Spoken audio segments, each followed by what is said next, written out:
Okay, I guess I'll start. If you want to join, I think I put in the description that I'm broadcasting over Zoom, and the link to the Zoom chat and the password or the user ID is in the description.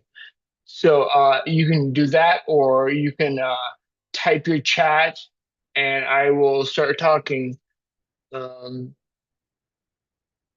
I'll start off with two questions that I got recently.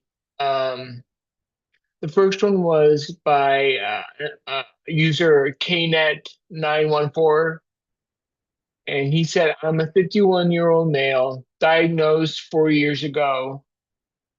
Could have been diagnosed earlier if I had paid attention to the subtle signs. I think we could all agree. We've all been there. Um, I've been a heavy iced tea drinker my whole life and have come to the conclusion that MS has that MS was caused by iced tea, caffeine, and sugar. I've been disabled and very depressed since then. Um, I do not like my restrictions. I mean, who does like them? Um, Enough about my sorrows. I think that you, Steve, thank you for my videos and research. Um, okay, here's the question. How can I endure exercise while I'm physically wiped out with my daily functions like bathing, eating, preparing, and acquiring food, as well as using stairs and getting around my home? It's like I'm a toy robot when the batteries die. I just stopped, dropped, and can't roll. Today I made my mushroom omelet, did some dishes, shaved, and got a bath. Now I sit totally drained. This repeats almost daily. I can completely relate. Um, as I've gone on in many of my videos, when I started turning it around was when I got my Bowflex. I bought it in 2013.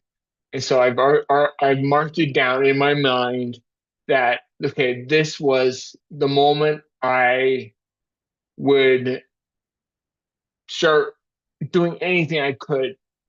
But of course, I was just like, hey, net, I had no energy, and I bought it in 2013.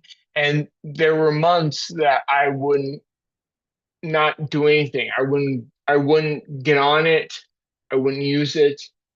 And I mean, I was just like him. I could not fathom since I had no energy, and I'm sure everyone watching me can relate. I had no energy. I didn't know what to do, and I I think the best thing I did was I just began. One day I just gave in and just was like, you know what? I'm just gonna start. I don't know where it's going to take me. I don't know how I'm going to do it, but I'm just going to do it. And I think the first weeks, months were just getting on the equipment, just doing something, just starting somewhere. It doesn't have to be grandiose. I mean, I go on in my videos and I show you what I do, and I I don't know if I'm intimidating you by not getting not starting where you start. But I mean, that's when I started back in 2013. That's where I started. I started at sitting there going, "What can I do?" I had no energy, but I mean, I keep on telling you guys, it's it's the funniest thing. It is. the more you drive, the the more energy you will get. And I ironically, I watched a video earlier today, and it was getting to some science stuff, and he was going on about the neurotransmitter orexin. Now, orexin is in our brains, and it is released and gives us energy. Now, one of the things in the video that talks about orexin is one of the ways to increase your orexin levels in your body, which will give you more energy, is exercise. And it's so hard. I understand. I've been there. I know where you are right now. And you're watching me right now, and I don't know what you think of me. I often my brain just wonders, like, what do they think of me? And it I I remember when I started, before I bought my Bowflex, I lived for many years like this. Lived like CNET or KNET, and I couldn't fathom exercising. And I mean, I'm sure like 99% of people out there with MS, I was hoping to God that a medication would come along, that I would just pop it, and I would instantly start getting better. And I, for ever since, I would say roughly to where I bottomed out. I was diagnosed in 2004, but I think I hit my pure bottom at that time, at about 2007. And I mean, I was right there with KNET. I had no energy. I couldn't do anything. I mean, I couldn't even make my own meals. I mean, I moved in back in with my parents, and they would make all my food. They would do everything for me, and I couldn't even fathom doing anything. I couldn't. I saw my life spiraling out of control, and I think that was that's what started me thinking about what's my future with MS. Where am I going with this? Is this gonna be the rest of my life? I I I I fell in a Great Depression, and I'm sure a lot of you are like that. Where you are right now, you are just can't fathom life, the future, what your future will be, because it's still bleak. I mean, we hear about all like MS is progressive, it never gets better, which by the way is not true.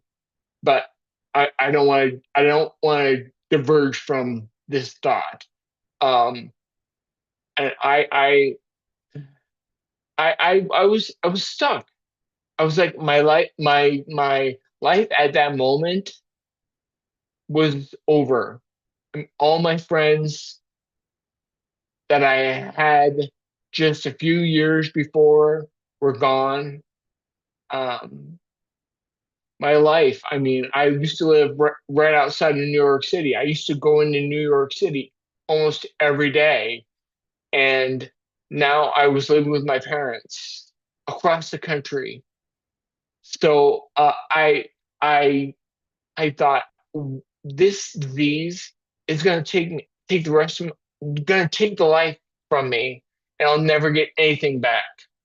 Now I know. Now I'm to the point now where I am comfortable live streaming with you guys, because I'm so confident that this is not the end for you. It's not the end. Oh, now I have some comments here. Let's see here. Hi, Zia, how you doing? I'm doing this for your live stream. I started with one. Okay, Angela, thank you for joining me. I actually emailed Angela earlier, asked her to join me. Um, she is a Patreon of mine, and we talk weekly. And she said I started with 1 and 2 pound weights, hand weights. I had to start, but it's been so worth it. It's true. It is exactly what it is. I mean, I'm so proud of Angela. I'm so proud of Todd, my other Patreon. They have taken my advice and they're doing it, and I'm seeing it, and I'm talking to them, and it's the best gift I get is by helping you guys. I don't know,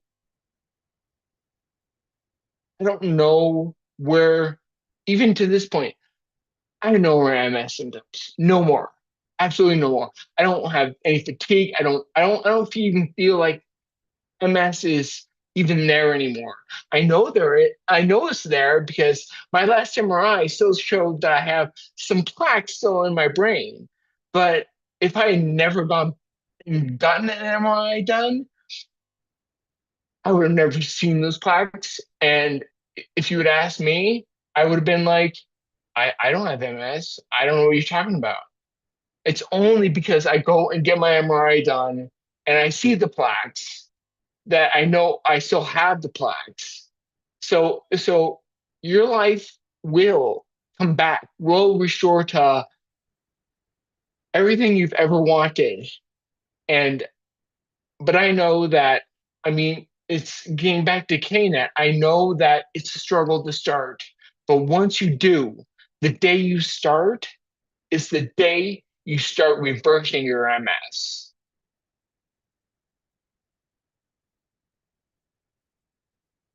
Hey Goddess, how you doing?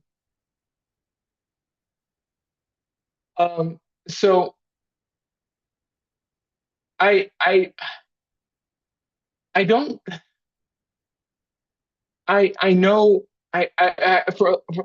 I always get these positive feedback from you guys, and that really feeds into my energy, and that's what you guys are, what propel me to make more videos. I mean, if I had never ever started YouTube, I don't know where I would be. I mean, I would have done weightlifting, and I would have gone. And I don't even think weightlifting is the whole answer. I think, and this gets me on to my next subject. Before I started this live chat, I was like, okay, I have some ideas of what I want to talk about. The, what I want to talk about is you have a progression, and I you have to start with one thing. I started with weightlifting, and but you will eventually want to add on more and more. My latest one, as you guys know, is niacin. That is, and that niacin is actually, ironically, such a eye-opening experience. I mean, this really has propelled me even farther than I even thought when I used to a month ago before I started niacin. So I think the more you add on, it takes time, and I'm not telling you to start everything all at once. That's just set up for failure. You're gonna be like, oh, that's too much. I just need to stop. I need to go back to wherever. But if you add a little bit at a time, get on a weight machine like my Bowflex, or start with Angela's dumbbells. Just lift them just a couple times. Maybe do 10 reps one day. And then the next day you'll get up and you'll be like, you know what? I can do another 10. And then so instead of going 10, you'll do 20. And then maybe you'll stop at 20 and say, I can't do more than 20. And then you'll go more and more, and then all of a sudden you'd be like, I can do 40. And instead of a 2 pound weight, I can add a 10 pound weight, you know? This has been my life. This has been my life. And that's how my life has been. And this was what works because I know it works because ever since 2013, I started lifting weights. I was like, okay, I don't even know where I started. I think I started with 20 pounds, shoulder presses or chest presses, 20 pounds. I was like, okay, that's it. I can't do anymore. But then and this is exactly what I did. So go I don't know where you are.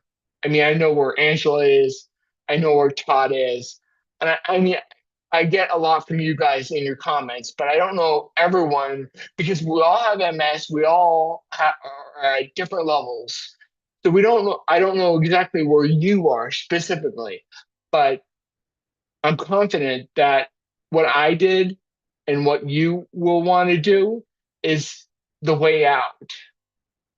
So let me go back to the comments here and see.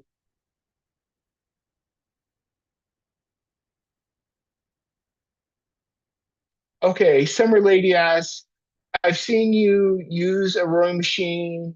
Is that is that the Bowflex? I couldn't find you doing any other machine. Okay. Um, no, I have two things. I actually before I got my Bowflex, and I had the rowing machine.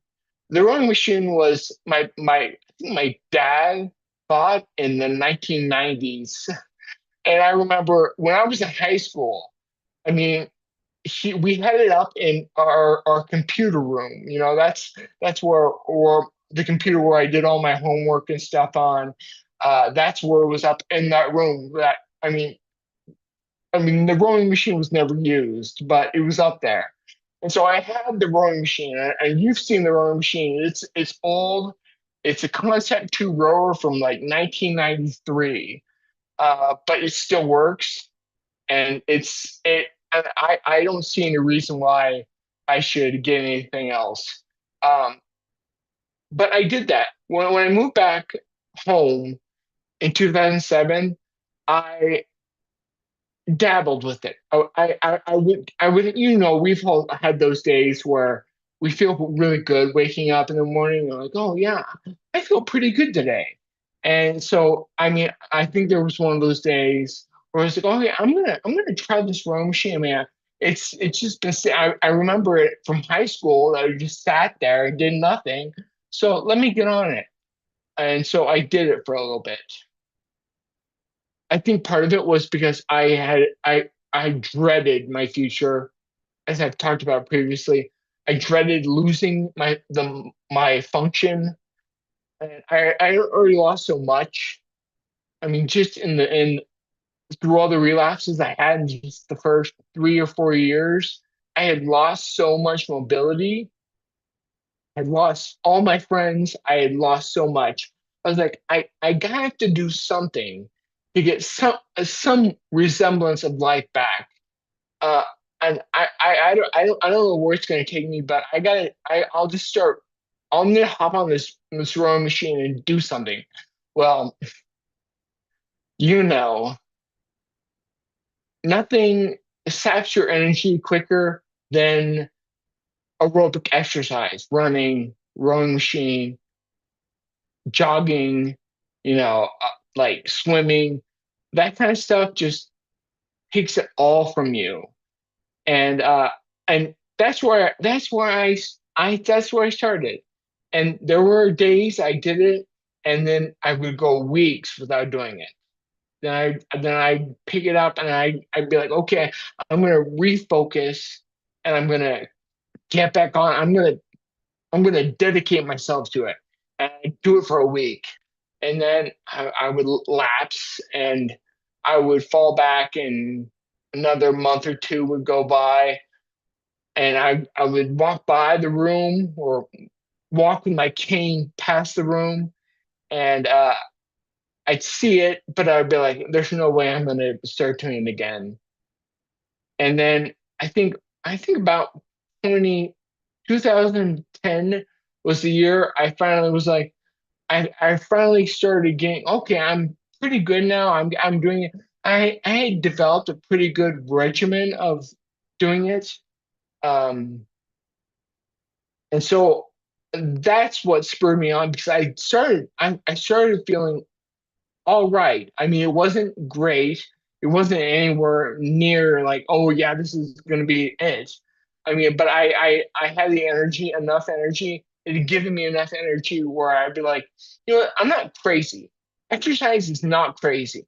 So I'm gonna buy my Bowflex. So it was the rowing machine led me to the Bowflex.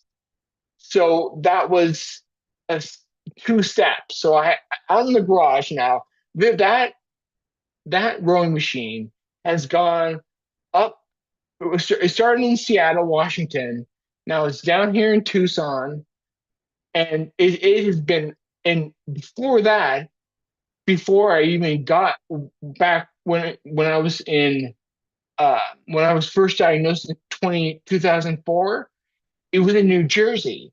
So it went from, I started, I had a different rowing machine in New Jersey. This was before I even had MS. So I had the rowing machine in New Jersey, and then I sold that when I finally decided to move back home. And then I went from Seattle, Washington, down to here to Tucson.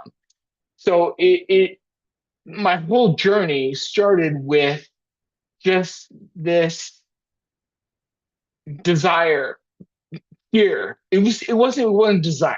I was completely scared to death. I was scared to death. I was scared. Just back if you remember back in even 10, 15 years ago, I mean, it was like I was young. I was in my 20s. I was like, I can't even imagine having my entire life be me in a wheelchair. It scared me to death. Um, and so that's what got me started on the rowing machine was just it was fear.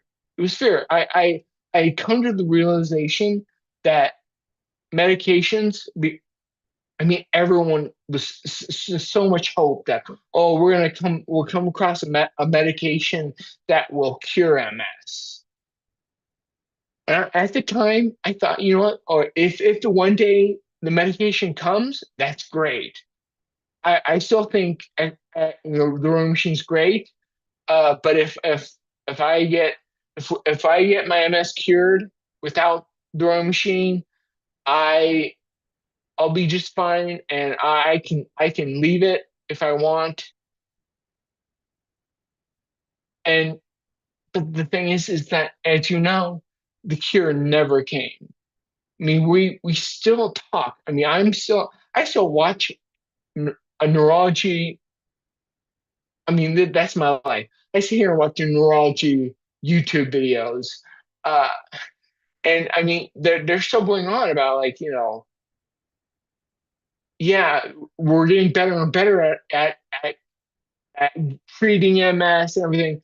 But I was like, you know what? I don't believe a cure is ever going to be real. And I just so happen to be right. I mean, I could be wrong. I said that. And yeah, I could be wrong. Who knows? But I don't think it will. I think what it is that we have MS. This is just how our bodies are made, and nothing will ever change that. I mean, some people have asthma. My dad has asthma. He will never cure his asthma. He will always, for the rest of his life, carry around an inhaler. I mean, the medicine he on now is a lot better. I mean, I remember when I was a little kid, he would always be taking his rescue inhaler. But now but he doesn't need it all the time, but on occasion he still does. And I mean, my sister has um, Hashimoto's disease with her thyroid, um, and you know, she has moments where her Hashimoto's has really clamped down and is really almost all of her symptoms are gone, but they're still there. And I think that's how autoimmune diseases are. I mean, so it's not autoimmune, but Hashimoto's is autoimmune, um, and MS is autoimmune.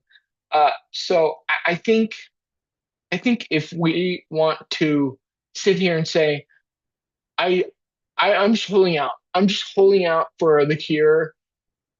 I don't think I'm. I don't think we're ever going to get there.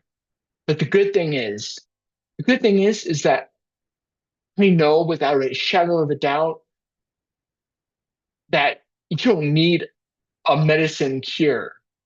The cure is a lifestyle, and that's what it is. It's a lifestyle. You have to develop a lifestyle.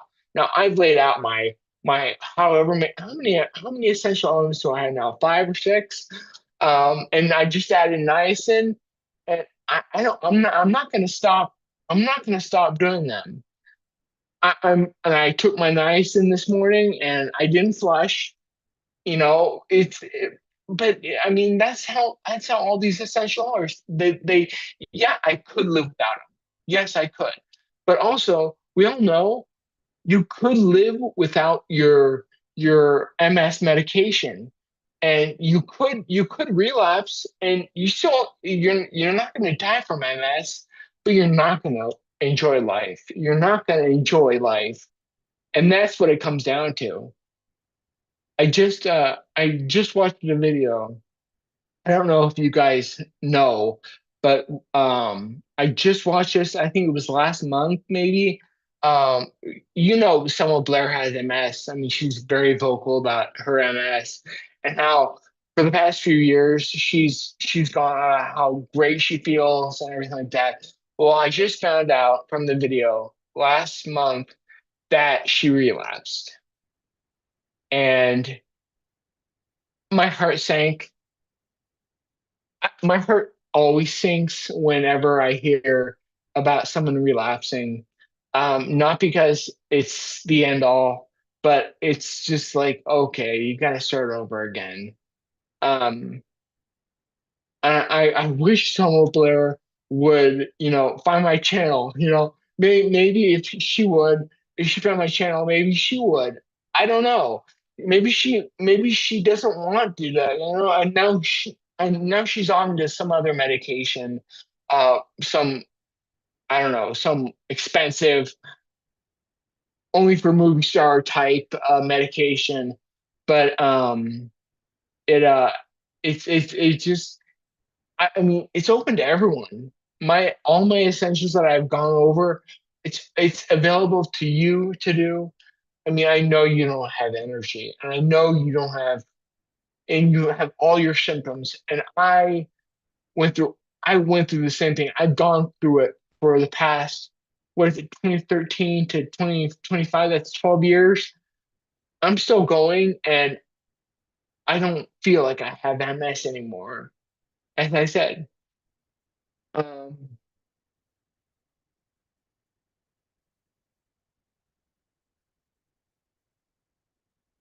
And going, yeah, yeah. She always goes on about this, and I love her for that.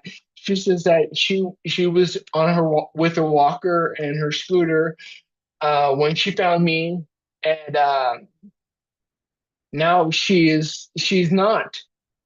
She still takes her cane out when she takes her dog out to go to the bathroom and stuff. And but I completely understand. I mean, it's eye-opening when you start getting these recoveries moments where you wake up and it's not something that is that's told. It's not like a doctor sitting there saying, "Yeah, I'm looking at your stats here, and it says that you should be feeling better now." It's not like that. It'll be like you wake up. you're like, wow, I feel great. And then you'll go out through the day and you'll be like, wow, I'm really feeling good and I'm walking better and I'm not feeling my symptoms the same way. And that's exactly what it is. So yeah, I mean that's just how it is. Um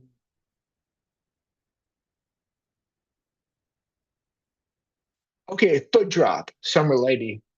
Foot drop. I remember my foot drop greatly. I don't have it, and let me explain to you why I don't have it anymore. And I absolutely will never, ever, ever in a million billion years ever get it again. Because I had a surgery done on my leg, on my calf. At the time, I was back when I was telling you about living up in Seattle, and I think it was when had just started doing my rowing machine, um, where the my neurologist at the time suggested what I guess up at the Swedish hospital. I think that's where I had it done in Seattle. They had surgery where what's called it's tendon release, and what it does is they go in and they cut something in the back of your ankle, and it prevents your foot from ever dropping, but at the same time, it prevents your foot from ever dropping. So my left foot, I mean, I can point my toe with my left foot down to the floor, but my right foot is pretty much it it's pretty much an L shape. And I mean, I've gone over the years, I've kind of been able to flex it down a little bit, so I can get a little bit down, but it's not. I'll never be able to point it like my left foot. But it prevented my foot drop. And that at that time, foot drop was insanely important to me to fix. I mean, I remember back in those days, I was I count I classified the day by how many times I fell during the day.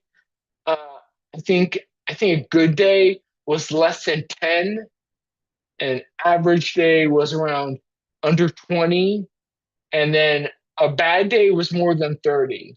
Um,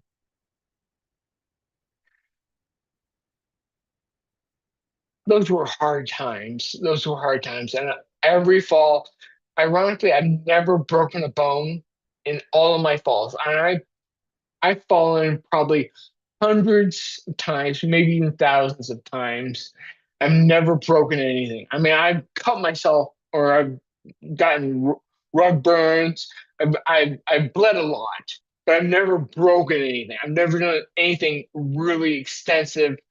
Like I need to go to the hospital for this. Now I've even fallen on my head or the back of my head quite a few times on the back of my head where I fell back and then as I hit the floor I was on tile and then my head would snap back and of course it would bleed, so I would rush to the urgent care, and I luckily I've never done anything serious, but I've done it.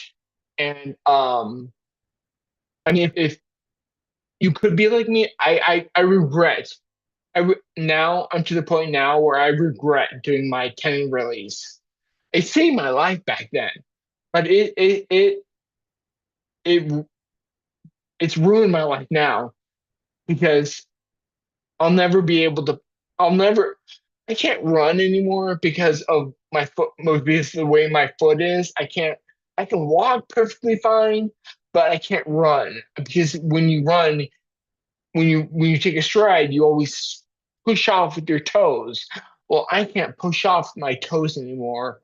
Um, so yeah, I'm I regret doing it for that only because I've gotten to this point where I feel great now.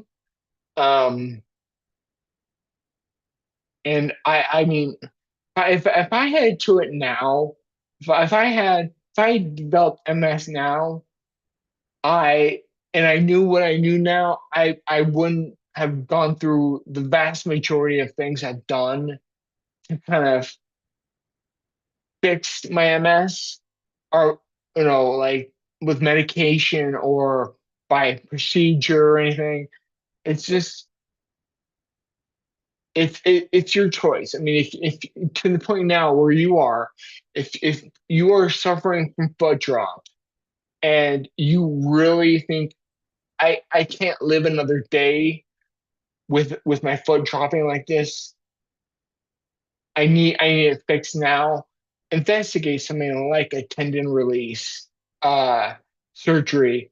But just know, and I know this from personal experience, when you have it done and they clip or they trim, however they do it, they go in and cut your tendons in the back of your foot. You'll never get it back. It's one of those things that, okay, I made the decision and it's fixed, and I quote unquote fixed it, but not but I'll never get it back. Um,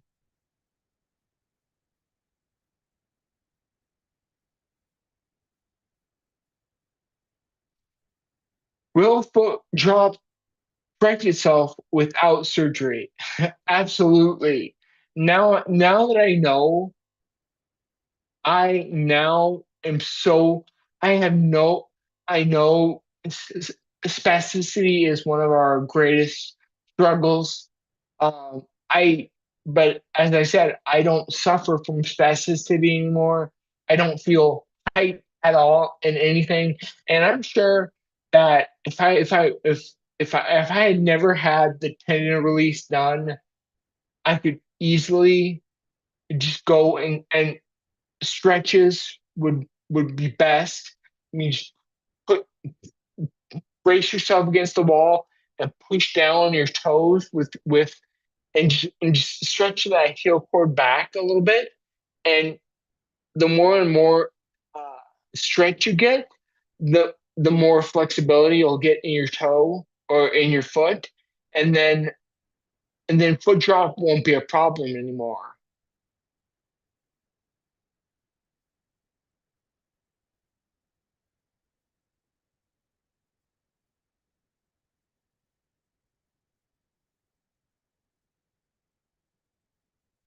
Yes, Angela, again, NAD Plus and niacin are game changers when it comes to uh, supplements for MS. I mean, really, I honestly, I told you in I don't know if it was my last video or uh,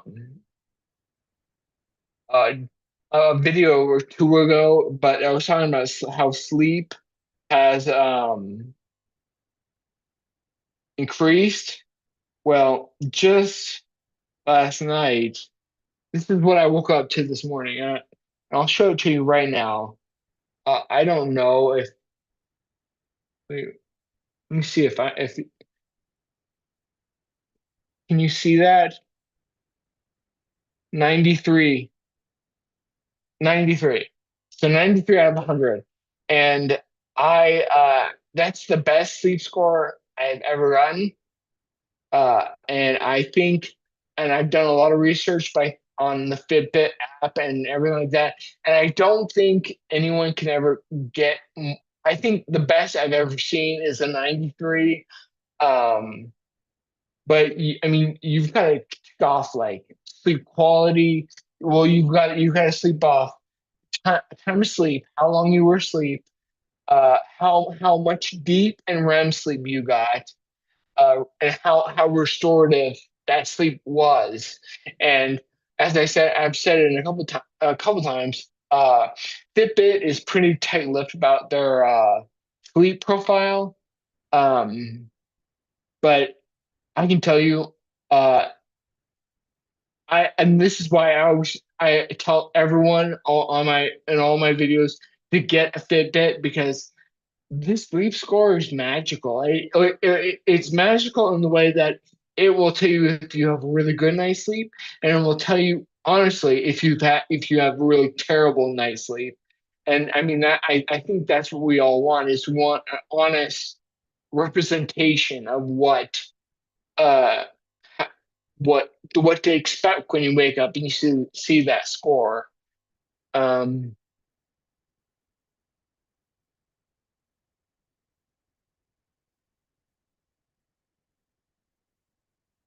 hey Danielle, hello from Russia. Well, hello from Tucson. So I don't know what time it is in Russia.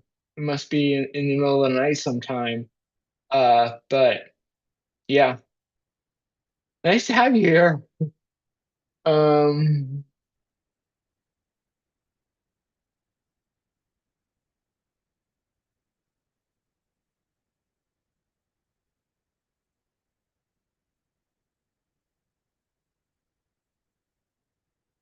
okay, I'm gonna pull up another question I had from I don't know who was a very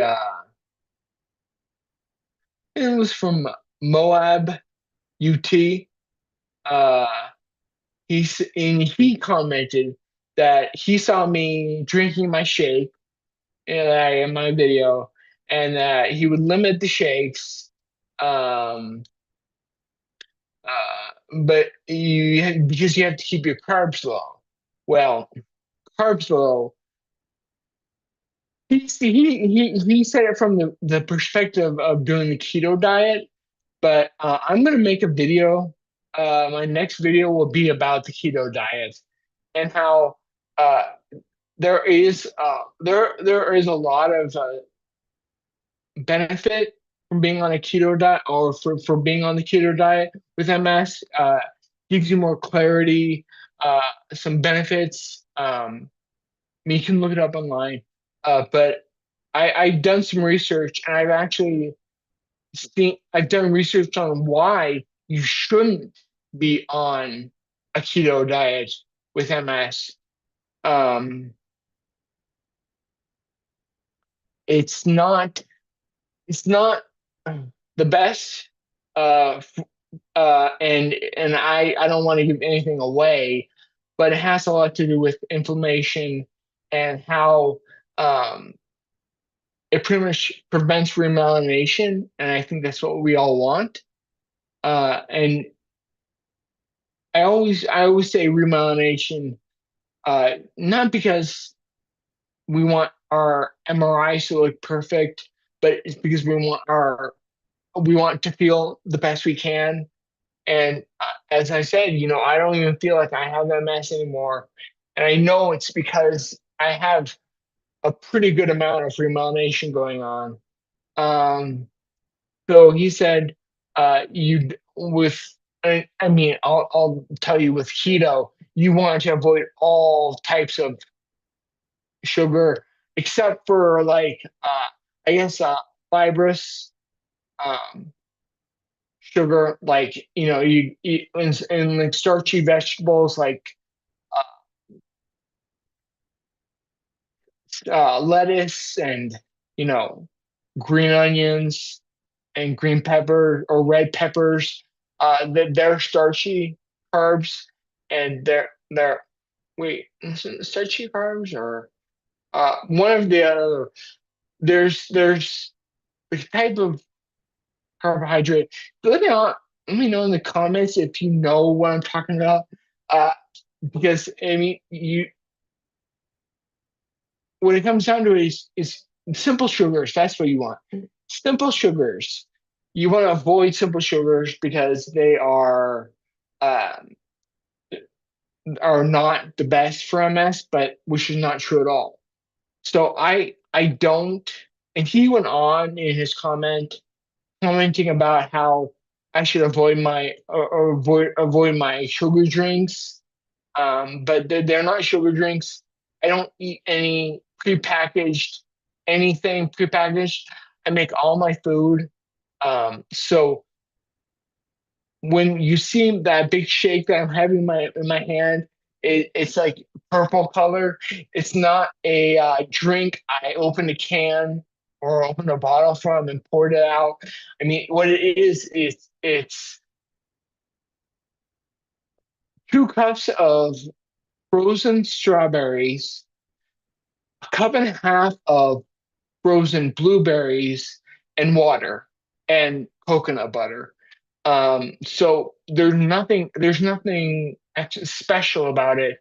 I mean, it's real. I mean, I open up the bags and they're frozen blueberries and strawberries, and that's all I do. I don't go any prepackaged any food.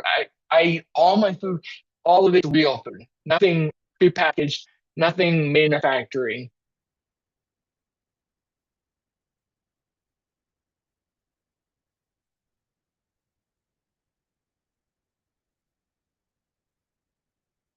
Okay, plantar fasciitis.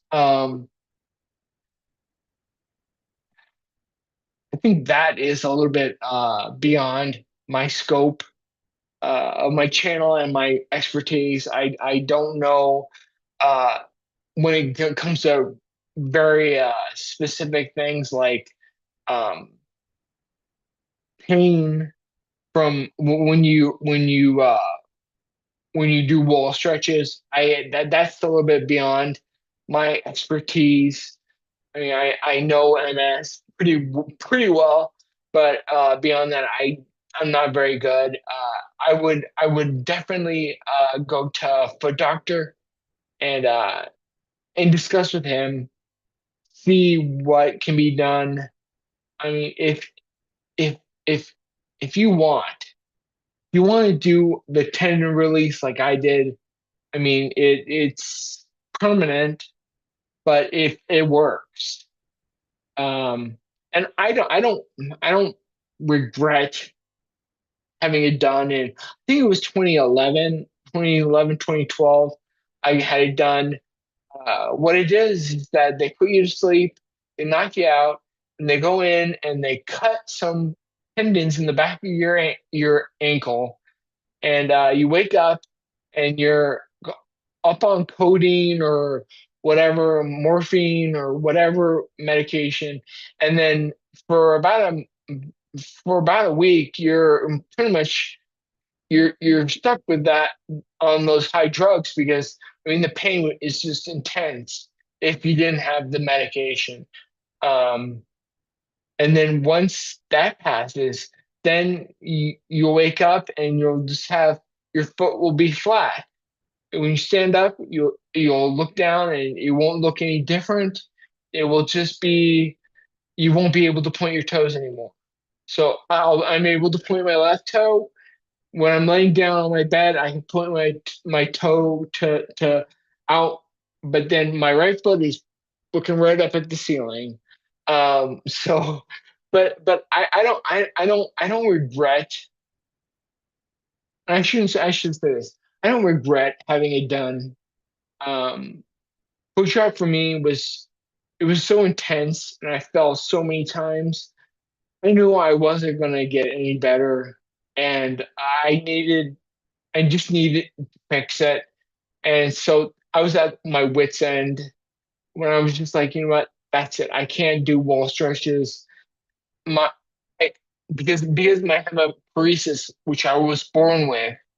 Uh, I I I've always had a tight right leg, and I don't know how I did it, but growing up, all through high school, I was able to walk. I mean, everyone kind of laughed at me sometimes because even my parents said I had kind of a funny walk, but I was able to walk, and I never fell. But once MS hit me, that was it. I couldn't go more than that, and I knew I wasn't gonna get any better, and my leg was always gonna be tight. So I decided, okay, I'm just gonna have it done, and I now I say I regret it, but in actuality, I don't regret it. Actually, I'm still thankful that I had it done because it gave me the ability to push myself and to throughout my whole and I went over my exercise routine. I mean, it's let me expand my functionality and recover from MS. So yeah, it took some things away, but it gave me my life back. Give me my life back from MS. Because now I know without a doubt, absolutely, I don't even question. Am I ever going to relapse again? No, I'm not gonna relapse again. Um, I know now that it, it's when you live life and you live through the essentials and you live with them and you start recovering, you really start to see MS for what it really is. And I mean, it's not a disease that can be fixed with medication. No, don't say that I'm telling you to not take medication. I absolutely do. I think Ocrevus saved me the moment I started taking it, and I'll get back to that in a second. But I think that you need the essentials to get beyond just living in the mind frame. Is MS going to relapse? Am I going to relapse from MS? What is MS doing to me? Uh, I mean, really, the essentials give you your life back, and it gives you a whole new perspective. Now, I'll tell you exactly why I went on Ocrevus. And people always ask me, when was the last time you relapsed? Well, my last official relapse was in 2008. And I mean, as I said in the previously in the chat, I had some pretty extensive relapses when I first got sick, when I was in New Jersey, and it the last one in 2008 really was a doozy. I mean, it took so much away from me. Uh, but since then, I've not done another course of Solumedrol until 20 or 2021. And then I did have a course of Solumedrol, not the IV, the hooked up to the drip. It was pills.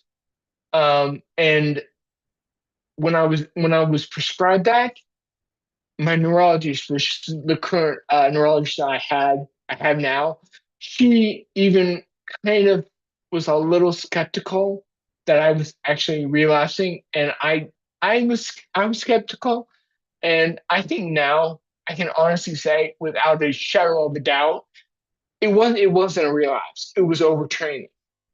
I mean, you always hear about athletes and talking about how, oh, you don't want to do too much because then you'll overtrain.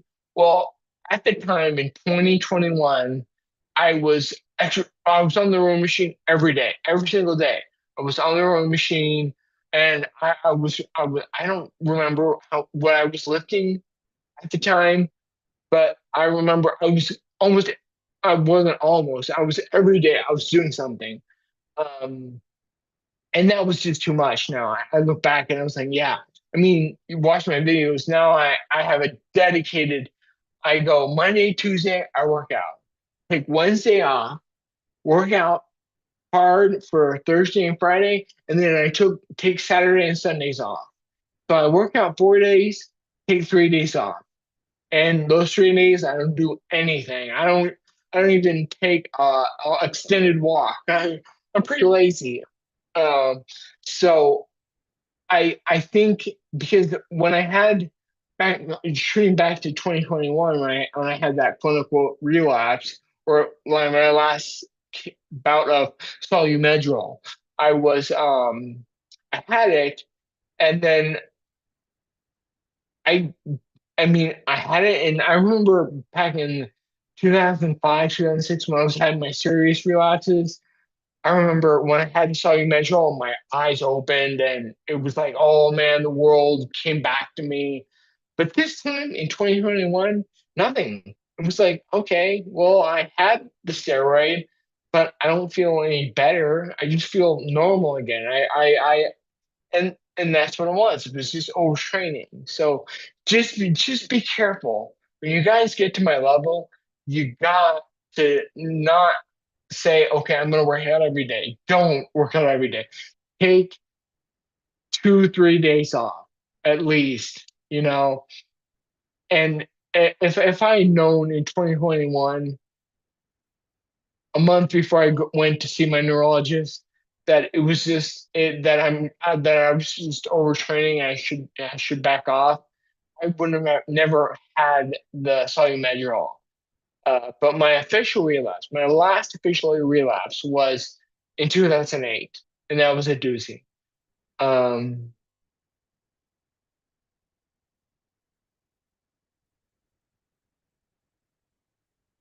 okay, let's hear.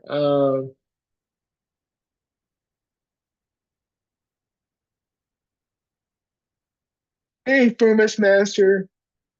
Oh, you're in Niagara Falls, Canada. Oh, that's great. Never been there. Um,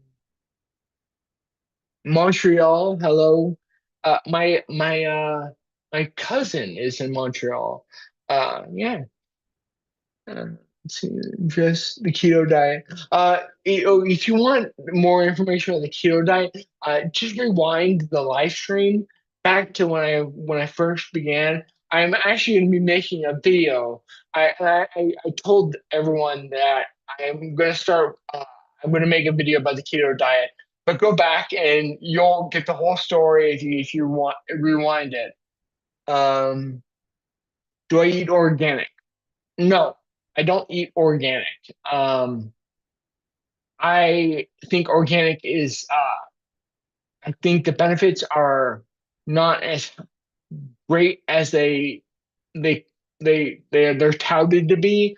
I think organic is just a.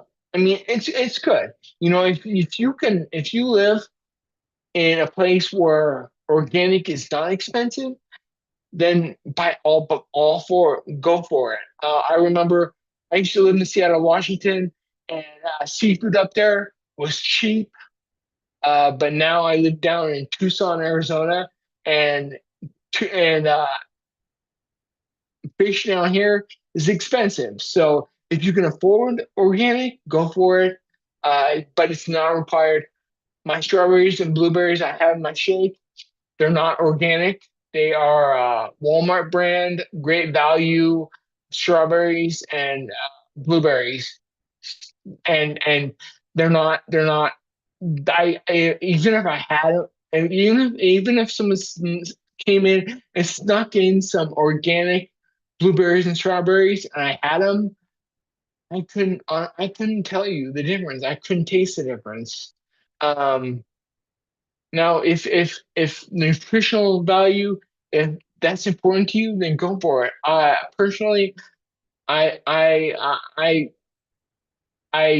don't want to spend the extra money. I don't see the benefit.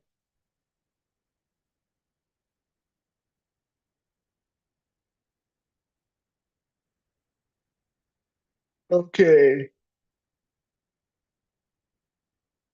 Dangia Dangia Pasek. Yes, how's your walking look now? Does do your legs feel heavy? Still feel heavy? Uh, or or do you feel better now? Much better. As I said previously throughout this whole live stream, I don't even feel like all of them anymore. My legs aren't heavy. Uh, I feel light on my feet. Um, no, I can't. I wish I could give you an absolute reason why, and the reason why is because I'm doing all the essentials, and so I do all the essentials, and I always forget to tell you guys that one of my essentials that I've never said is in my essential is Ocrevus. Um, I think, and I'm not gonna lie, they I am I'm insulted by so many people when they say I just do my healthy lifestyle and that's all I need. Well, I don't I do what you want to do, but if you've been diagnosed with MS, there is a genetic there's something genetic inside of your brain that caused MS, and it's not going away. It's there. It's baked in. You're gonna have it for the rest of your life. Um, just because you feel great now doesn't mean you're gonna feel great in 10 years. Uh, I'm telling you that from experience. I mean, there were times in 2010. I felt like I was on the mend, but I was not on the mend. I was going backwards. So if you feel great now, that's great. Now would be the time to do the essentials, to get on board, start focusing on exercise, lifestyle, all that kind of stuff. Now, before you accrue a bunch of disability, because when you start accruing the disability, it's not like you can't get it back, but it's hard to get it back. It's harder than if you never lost it. Um, but so I would say, getting back to the genetic reasons why we have MS, part of the reason, and I think it's pretty much proven that the Epstein-Barr virus. If you guys haven't heard it, I mean, it's pretty big news a couple months ago where they came out, or not a few months ago, it was a few years ago. They came out, and I mean, they've done a lot of research on the Epstein-Barr virus. Epstein-Barr virus is the same virus that causes the mononucleosis. Uh, I I never, when I was a teenager, I never kissed a girl, and I never developed MS, or I never had mono. But I've heard from, I know, Angela, you've said that you've never had mono either, and but it's been proven now that all of us have, everyone with MS has had exposure to mono, the virus that is mononucleosis. So we all had it, and that's what caused. And they've done scientific studies on it, and they've they've come to the conclusion that that's what caused our immune system to go crazy and start attacking our myelin. It might just be that um, our immune system got confused, and they think that mononucleosis, our immune system thinks that mononucleosis is myelin. And so it's attacking myelin because it's thinking it's the monovirus, but it's not, whatever. So, I mean, that's what it is. Uh, we can't avoid that we that that mono has caused our MS to happen. Now, what now? This gets into my next reason why Ocrevus. I did a lot of research on it, and I designated that Ocrevus, or in Angela's case, Kesimpta, it's the same mode of action for both drugs. They go in and they go into our B cells, and they make our B cells pretty much explode, to commit suicide.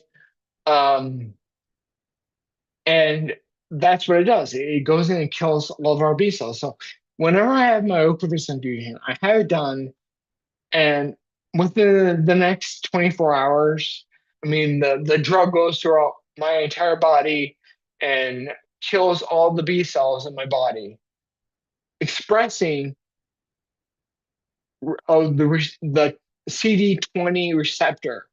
Not all B cells. Not all B cells. What it is the drug is so good, it targets and specifically goes in. uh, it's hard to describe what a CD20 is, but it's like if all of us on planet Earth were walking around in white shirts, right? And we all walked around, and we all had certain things written across our chest. Like I have CD20 written across my chest, and you might have CD19 written on your chest, or CD12. But we're all walking around with these CDs all across our chest. And what Ocrevus does, and something that do, is they go in and the drug goes in, and through a miraculous science, they they go in and they say, what CD is written across your chest? And if you have CD20 on your chest, boom, you it will go in and they'll make you commit suicide. Now, if you have CD19, no, you're fine. You're fine. CD12, no, you're fine. Everyone but CD20. That 20. That's the only one that this drug will target, and that seems to be the what type of B cell gets killed. And I can tell you the way I feel, and through my recovery and everything, I can tell you that's exactly what was needed, was to get rid of these CD20 cells. Um,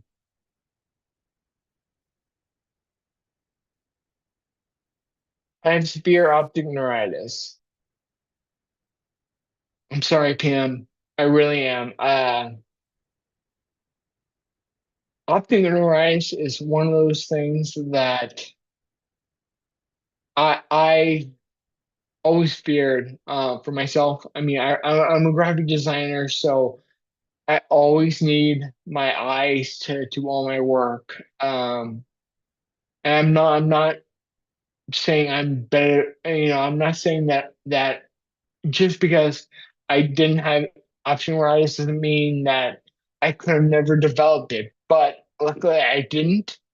And now that I can show you that I can believe, and believe me, I am 100% confident that you doing the essentials will help your optic neuritis. I think I nobody I know in my MS community has optic neuritis, so I can't say that. I can't have a report saying, this guy, he has optic neuritis, and my five essentials work perfectly for him. But I can't see why not. I mean, it's my essentials are working for me. Okay.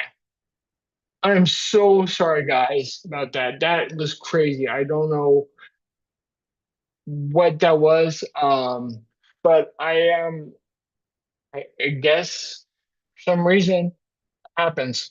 Um, yeah, I'm sorry, guys. I, I feel terrible for that. I don't know what it was. Let's hear what else. Hey, Charlingo from Spain. How are you doing? I don't know what time it is in Spain. Must be pretty late. But um, but any more? Do you guys have any more questions? Just throw them out to me. I want some more. Anything on your mind, guys? Really? Have you ever posted your full regimen? Different things work for different people, but I don't think I've ever seen you discuss what you specifically do, supplements you take, diet you follow, etc. Um, I have. Well, I don't post it anywhere. What I do is I show in my videos. I I really want you guys to watch all my videos. I'm not trying to trick you into watching my videos so you can get the updates, but I can't.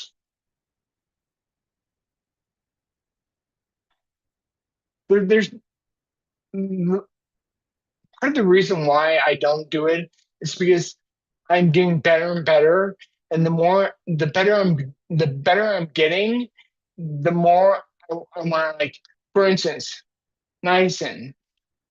I I didn't I never posted that I take niacin, but I told you in the past few videos I've said that I am taking niacin. Now I am, as I said, asleep to 93, and my recovery is through the roof. And I always say that all my recovery is through the roof, and I can't imagine getting better, but I am.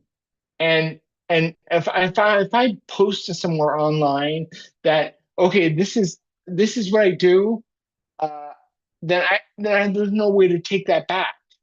There's no way to say, you know what, I've learned that, you know, I'm not taking this or not doing that is better. But if you follow me and watch all my videos, I lay everything. I am more than happy.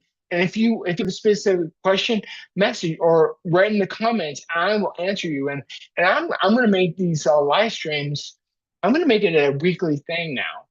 And I'm gonna be here every Saturday at noon, well, my time, at noon my time, and I will start my live chat, and you can sit here and ask me all the questions you want, and I am an open book for you guys. I will tell you everything. Um, do I take alpha lipoic acid? Um,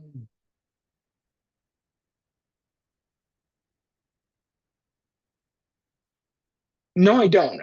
Let me think why. No, I don't, and I forgot why I stopped it. Um, it just might have been that I stopped taking it because it was once again a money thing, and it was like I didn't see the benefit, the cost to benefit ratio really good. So I stopped it, and I feel just fine, and I feel I'm as I said, I feel the best I've ever felt. Um, yeah. Um, I've watched your videos before, not all. Well, now if you're subscribed, just go from this point on, and I mean you're good. I mean, I have tons of videos. I'm not going to sit here and go back years and delete old videos that don't align with my thinking where it is now. Just make sure to watch my current videos. I'm always and if I change something, then I will let you know I'm changing it. Um, yeah, Carolina. Yeah, you will. I'm telling you guys right now. Every Saturday at noon my time, which I don't know where you are in the world, but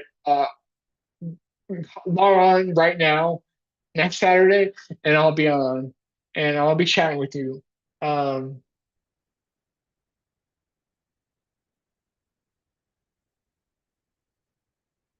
okay, and so I yeah, she went over and down if you want to read my the basics, my essentials are sleep habits, very important. Uh, Weightlifting, very important. Start this live chat over again to hear my story about weightlifting and how I will never ever stop weightlifting. I'll be 95 years old and I'll still be out there lifting as much as I can. I mean, I'm sure I'm not going to be able to lift as much as I can now, but even at 95, I'm going to be doing my weightlifting as much as I can because I know MS will never go away. It will never go away. So it's not a disease that it's not like a virus that you know you take some medication, you get over it, and then you move on with your life. It's just something you live with, and you can either live with it, you can suffer with it, or you can live with it and get and enjoy living with it and not feeling anything bad from it. So yeah, it's a completely different disease. In 2008, when I had my last relapse, I thought this was the worst disease ever. That I couldn't feel any worse than anyone has ever felt before. I felt like I was going to die. Now it's not. It's completely the opposite. I don't feel it, and I feel so great. And I want you to feel just as great as I do. And I know you can. I mean, it's just about dedication.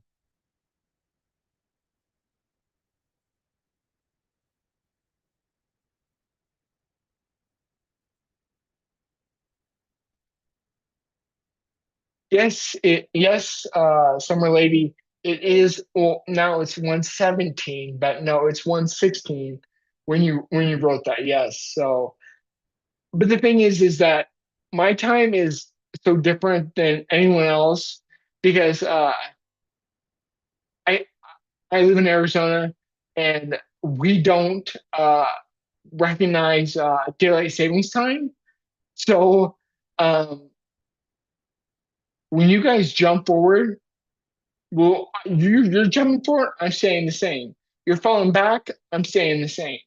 So, uh, I whatever time of year it is, I'm either an hour ahead of you, or an hour ahead or behind, or So I never change my clocks, and that's great for me because if I lived in Arizona and walked around town, our clocks never change. I never have to go out in my living room and change my wall clock. But it's unfortunate for me because I would like to switch because I know the vast majority of you guys out there are switching. So just know when I pop up, my live feed pops up, that's the time that I'm at right now. Yes, I'm on Ocrevus. And yes, it is amazing. And it's because it's specifically because it's the B cell killer. Not all B cells, specific. Run back and rewatch my section with the CD20 t-shirts. Uh, it only goes after B cells expressing CD20. Um, all other B cells, they're fine. They say doctors will say that it does you if you're on Ocrevus, you are immunocompromised, but I don't feel that. I don't feel like I don't get sick. I mean, I've been around people that are sick. I don't get sick. The only time, and this was a couple of years ago, um, I forgot what sickness it was, but that's what it was. It, COVID-19. My dad's had COVID-19 three times. I know, wonderful. Three times, and my mom's had it once. Well, two of the times that he had COVID, I was around him. Nothing. I didn't feel anything. Didn't even feel like I got sick or a cough or anything. But there's one, and we got it from our neighbor across the street. My neighbor across the street, they went over to my mom and dad went over to their house to have dinner. Well, at the time, Jack was his name, and Jack was sick with this COVID. He had a cough or whatever, but he said, "Oh, I just won't cough on you or anything," and he covered his mouth. And they I guess they tried to do everything they could, but they came back. My mom got sick. My dad got sick. And I had not gotten sick. But then all of a sudden, I developed within the span of 6 hours, I developed symptoms.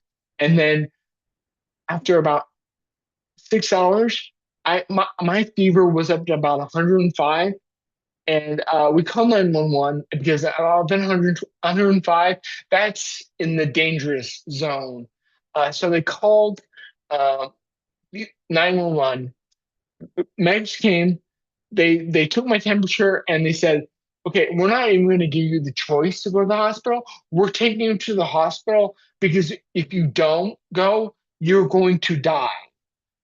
So I went to the hospital, um, and I forgot, no, I can't remember the there's a medication they give for COVID-19. Um, I forgot, but it's saved only for medical facilities.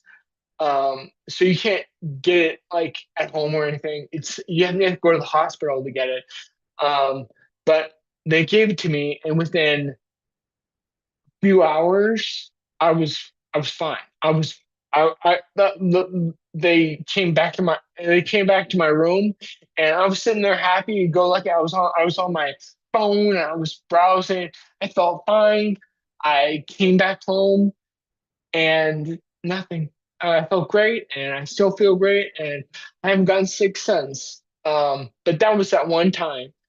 But you can get sick, and that's why I said, and I wonder if because I was on that immunocompromised Ocrevus, that opened me up to the extreme version of COVID-19. But who knows? I mean, as I said, my dad had it two other times.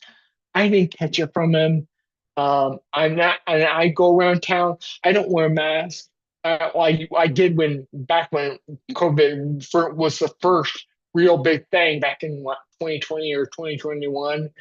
But now I don't take any extra precautions. Me as I said, I'm not a very I'm an introverted type of guy. I don't go out very much. So I like my quiet time in my room. Um, so, but I don't know. I don't know. Am I immunocompromised? I guess technically yes. They had to say that because they are killing a sliver of the immune system. Anytime you kill that sliver, there's always that option of being immunocompromised, but I don't feel it. Um,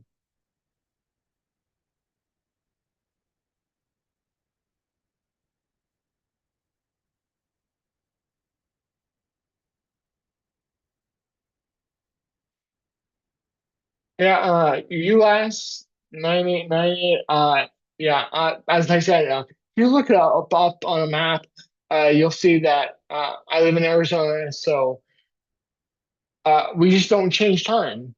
We're pretty much stuck on. They actually call it Arizona time because I'm not Mountain time. I'm not Pacific time.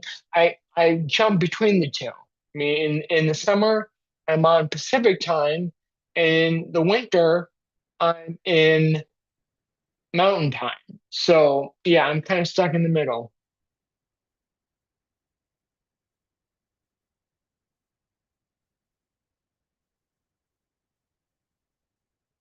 Oh yeah, and Angel brought up that talking about my Patreon. Yes, if you guys want to join our Patreon, that's great.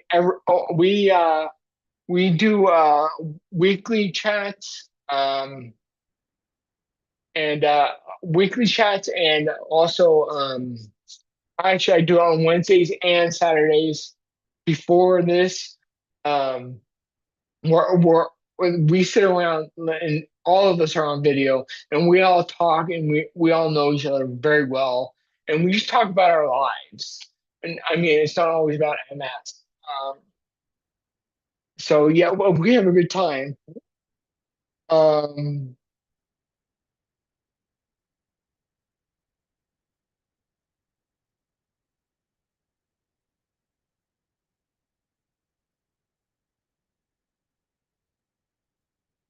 yeah, Angela, yeah, on Ocrevus two times a year. So you have Ocrevus infusion every 6 months, and what it does is it goes in, kills all the B cells that are expressing CD20, and they're all wiped out. Now it takes it, it when that happens, your body triggers the generation of new CD20 B cells. So it takes 6 months for them to mature and become active again. So what they do is they after 6 months, I go in, kill them again. So it's just ongoing killing them because my body will just never stop making CD20 B cells, even though it should, because it's so bad for me. I wish my immune system would listen to me, but no, they don't. Um, yeah, Angel, I love our weekly chats as well. Um, what else? Yeah,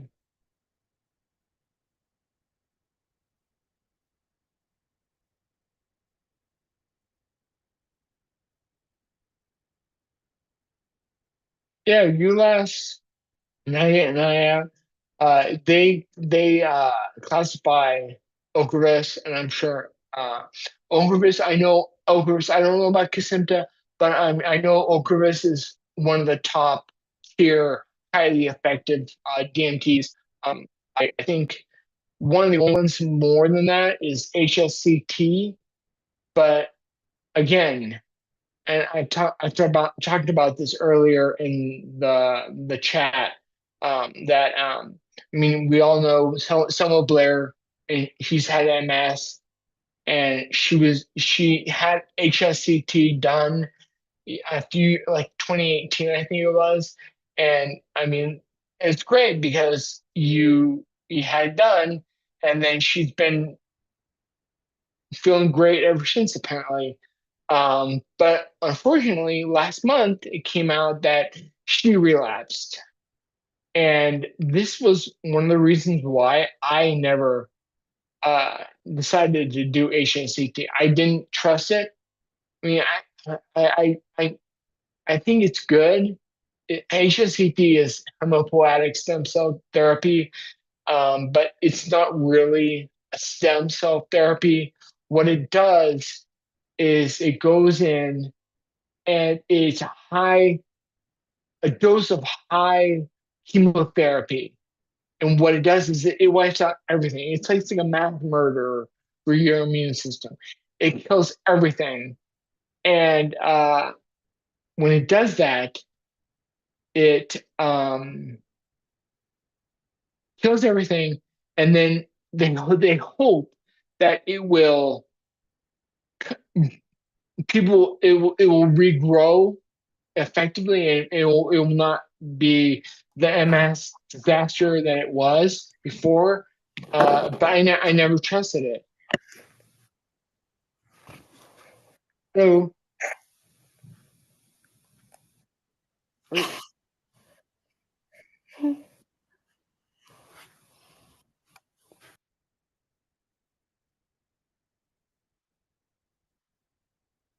okay, sorry, that kid, he just popped up, and now I just got rid of him because I don't know. I guess that happens. Um, but okay, sorry. Getting back to the stem cells. So it is chemotherapy. It kills all your immune system, regrows everything, hopes that everything comes back perfectly. But apparently, it did for Shalma Blair for a little while. Now she's not, because she just relapsed, and so she's on a different medication, which I always. That's why I never went on it, because I knew what happens if I go on this hematopoietic stem cell therapy, have it done, and what happens if it doesn't work? Where do I go from there? And so, yeah, that's why I never went on it. Um, but it's her choice, you know. I mean, I guess if you um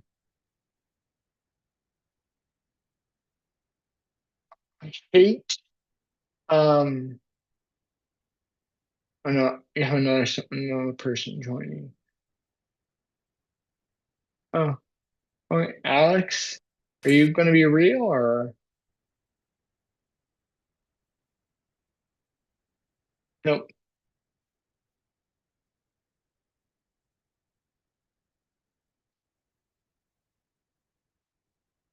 Okay. I don't know. All of a sudden, I'm getting a bunch of people joining my Zoom, and they're not anything to do with MS. Okay. So yeah, no, that's the reason why I didn't go on HSK. But I mean, it's your choice. I think that any medication can be good, but it won't bring back function like my essentials have. And when it comes down to it, my essentials are lifestyle. I mean, my essentials, they highlight the different aspects that are the lifestyle that you need to live. But I mean, there's no like guarantee that just because you're doing weightlifting that you're not going to relapse.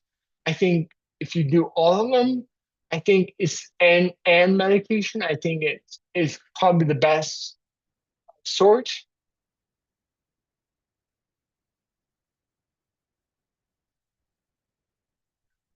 Uh,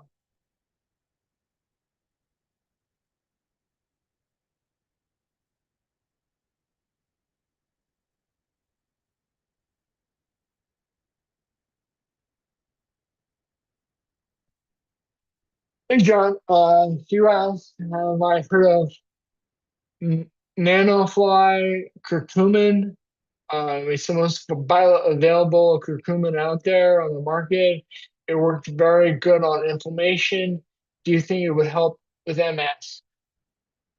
It might, but I'm not going to try it. Not because um, I don't think it's good. I think it's just something else that's an expense, and I don't think that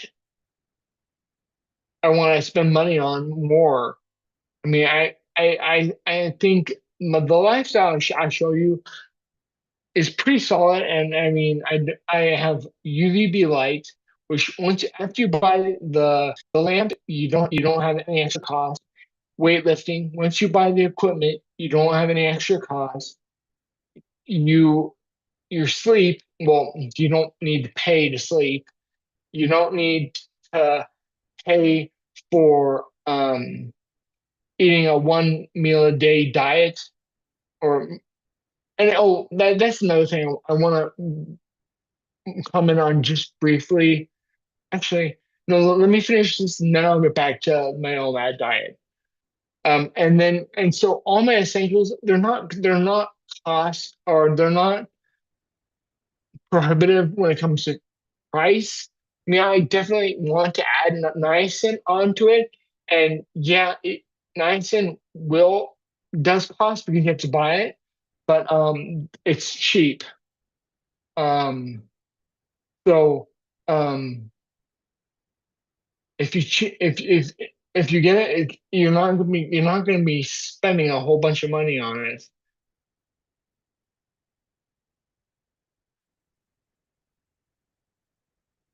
Okay, now let me jump back to the OMAD diet for a second.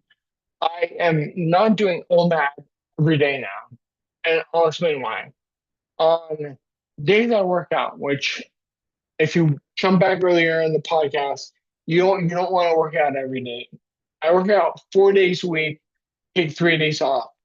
Um, on the 3 days or the 3 days I don't work out, I definitely do the OMAD diet. I eat all my food within um, an hour, I would say, and then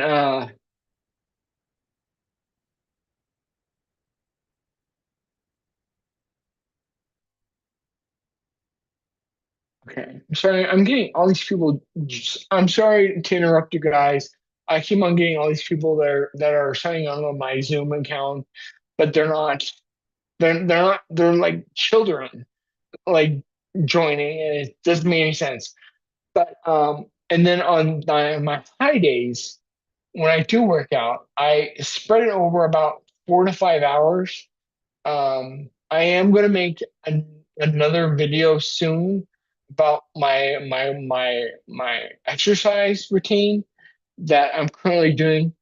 Uh, and the only reason why I spread it out is because it's a lot of food, and I want to, and I think I might as well not eat it all at one time if it's all that much food.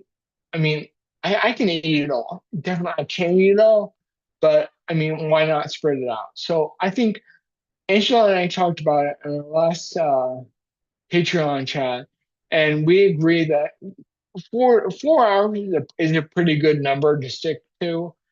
So I stick to 3 days. I do the OMAD diet, and the other 4 days I do a 4 hour eating window.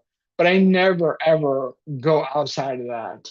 I think it's best to limit your inflammation to as smallest window that you can.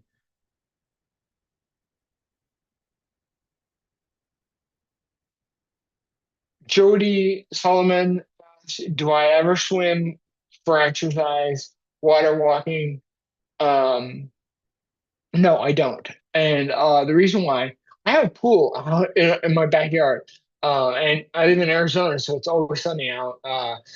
And even though it does get cold in the winter, I could if I wanted to, but I don't because I enjoy swimming, fun, but I don't never wanted to be a lap swimmer, and I don't think that I would ever be able to exercise hard enough in the pool to achieve what I can on my rowing machine and with on my Bowflex. It gets to that whole thing where I mean you want to work out as hard as you can, and so I have nothing against swimming. I love swimming, but I just don't exercise for swimming. Um, I'm not a Michael Phelps. I'm not an Olympic athlete that can exercise quick enough, or I can't be exerting enough energy to make swimming an option for exercise.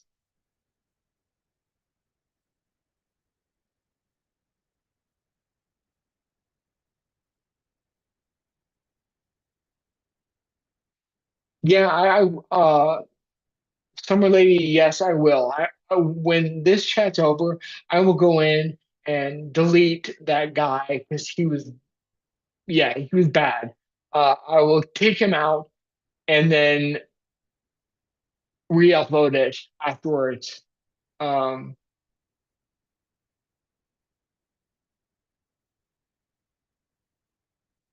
Summer Lady, yes. Angela said that the niacin flush doesn't hurt, but it can be uncomfortable and a little bit scary the first time. Um, and Angela and I have talked about it over the past few weeks that I've been going on about niacin, where it is scary the first time. And if you watched that video where I went to my urgent care because I was so scared that something bad happened. But now not so much. Even when I feel like I'm gonna get it, I'm out there working out in the garage. I get it. I feel it. I know I'm getting it because I can look down at my arm and my arm starts turning red, and I know I'm flushing. But it's not bad. It's not bad at all. Actually, it's weird how you can turn that feeling where you know uh, Angela said it can be uncomfortable. You can turn.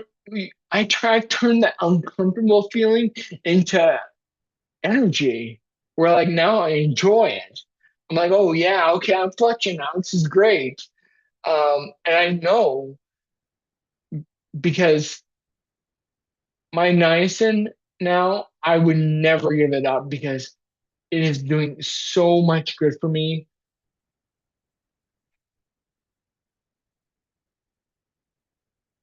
All right, let's hear it.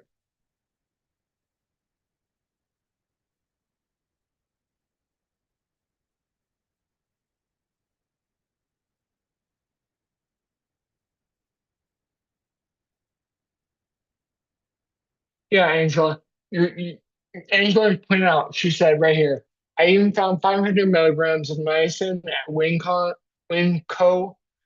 for about $5 for 100 tablets. That's what it is. It's dirt cheap. I mean, and essentially that's one of the, that and my iodine, and I think that's all I spend on my my five potentials here. Uh, oh no, to get better sleep, I also take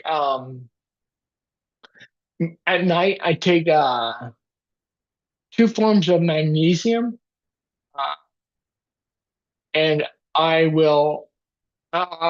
I think I've made a video about it in the past, but it's just I take six capsules of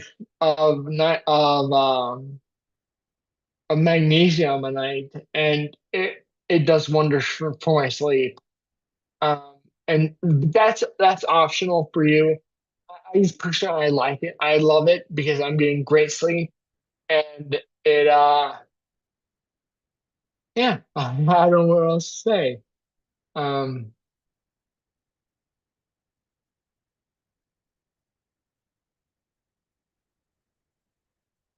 purple. Okay, Danza plastic. You asked me a question. Let me look it up. I was asked a question, and now I have to see.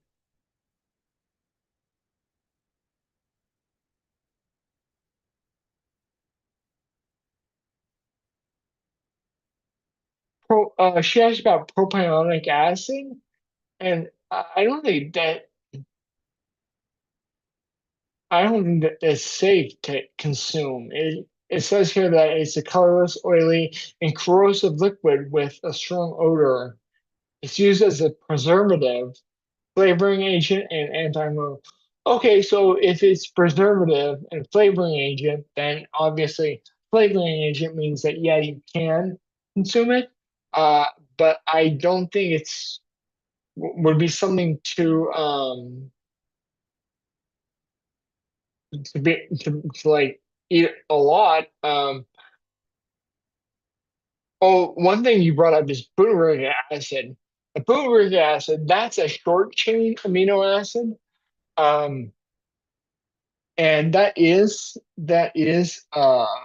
good for MS.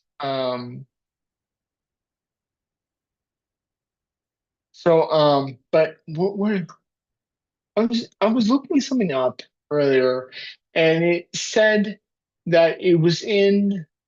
Oh, that's what it was. It was my blueberries. I talked to you. I was talking about how that guy said I shouldn't do blueberries because they have uh they're simple sugars, and it's not it's he's getting on to the keto diet, and I brought up that it's not necessarily a good thing, but no, it is a good thing, and so it is really good. It's a short chain amino acid, and it actually helps with remyelination. So yeah, I would say um, eat all the blueberries you want. Very good.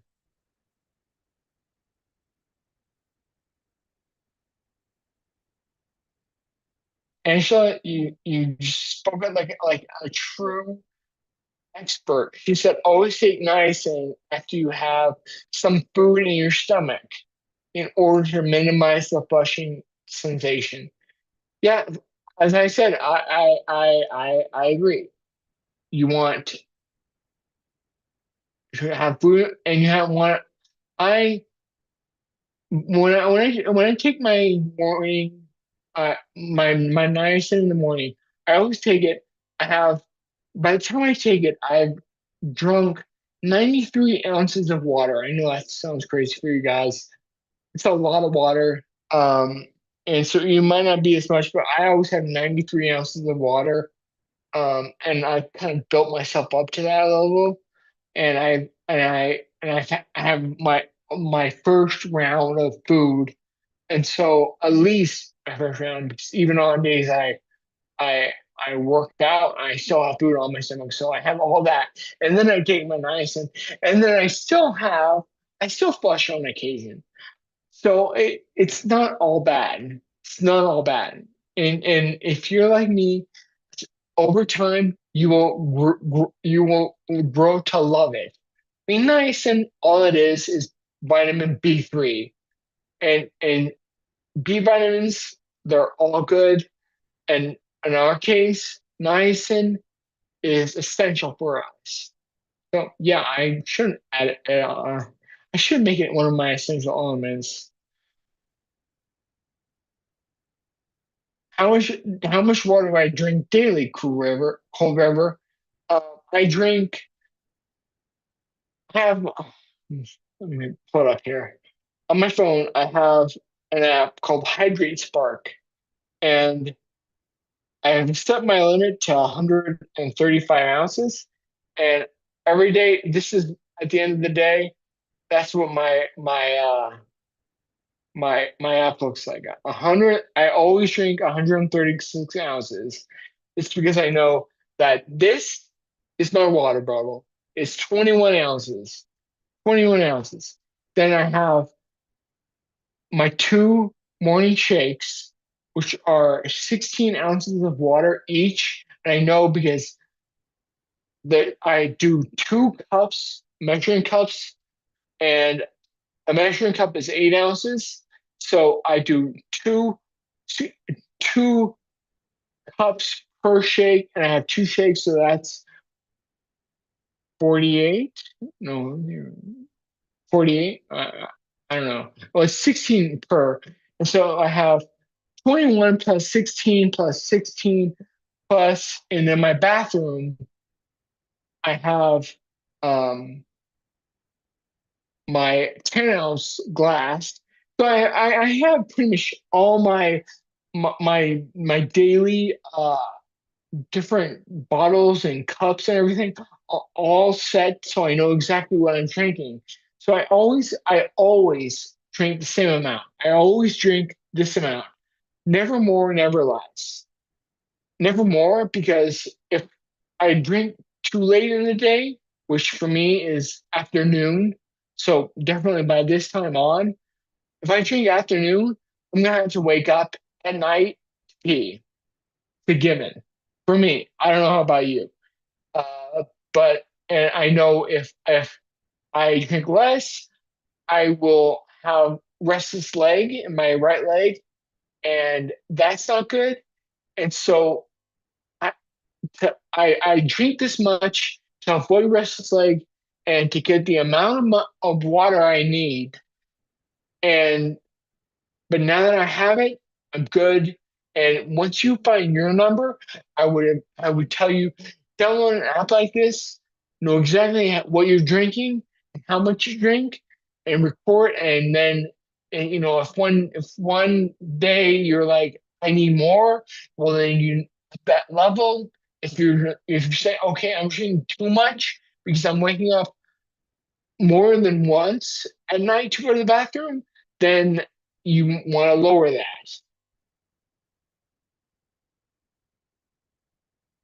Okay, cold water or cold river. I'm sorry. I'm sorry. I don't mean to call you cold water.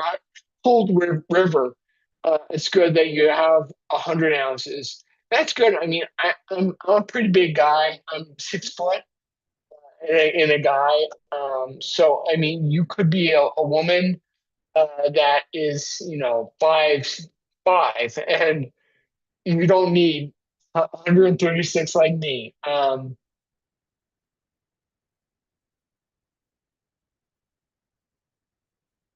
so disciplined. Well, thank you. Yes, I am. And I now can honestly tell you, I used to think that I was crazy because I was so disciplined, but over the years, I have I have fallen into, and I take that with pride that I'm so disciplined. I think now people do some of the craziest things, and they are undisciplined. And I think in our with our life, with our disease, I think discipline is what has brought me along and brought me to this point is discipline. I work out every day, or not every day. I work out 4 days a week, 3 days off. Everything I do is structured. And I think that will propel you along the way.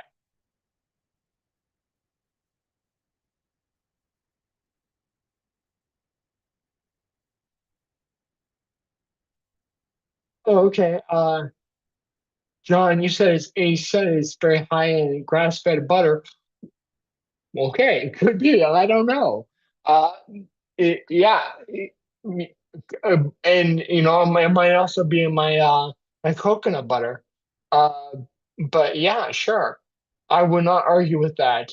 I haven't done extensive research on it, so I can't really tell you. Um, okay, more questions, guys. Hit me.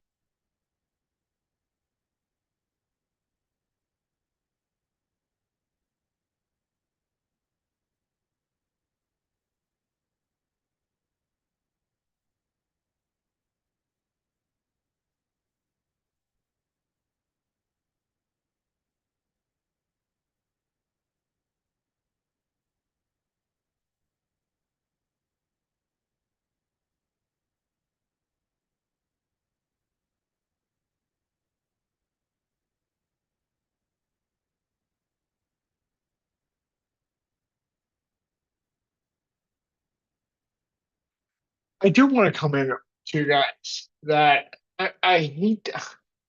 I feel like I'm a broken record sometimes by always saying that I feel better now than I've ever felt. And I feel like you guys at some point will just think I'm being disingenuous because of that. But I'm not being disingenuous. I'm being honest. I mean, really, this is the best I've ever felt. And it's not just because I have a 93% sleep rating, which is the best sleep rating I've ever gotten in my life. Uh, it's because everything I'm doing is just multiplying. And I mean, 2 days ago, I think I actually dipped down to like a 77 sleep score, and I still felt great. There's no, there's no, there's no holds bar on how great I can feel. And I really, this is why I make these videos, is for you guys. I really think you will get to my point, and you will put this disease. It's you won't put it in the background because it will always be there. It will be there for your entire life, but it you'll make it so it's not a big deal anymore, and you won't worry about your future with MS. It will just be something that you have. I know I have MS. I know I'll have MS for the rest of my life, and there's nothing I can do about that. But I'm not scared. I'm looking forward to the rest of my life.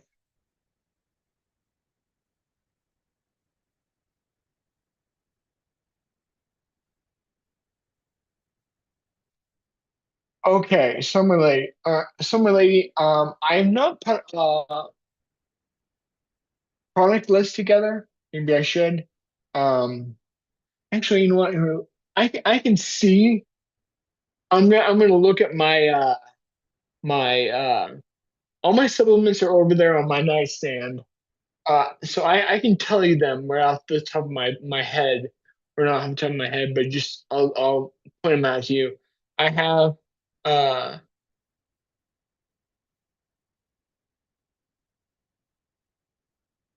it would be easier if I just brought my card over here.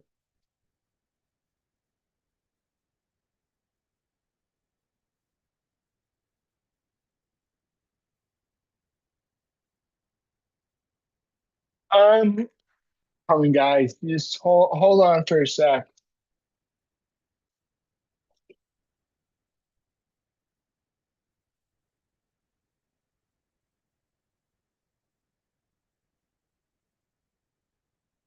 Okay, I'm coming. I'm coming.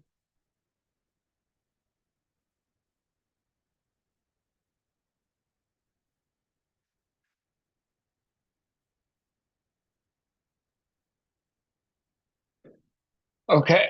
All right. Okay. Now you had me bring it all over. So here we go.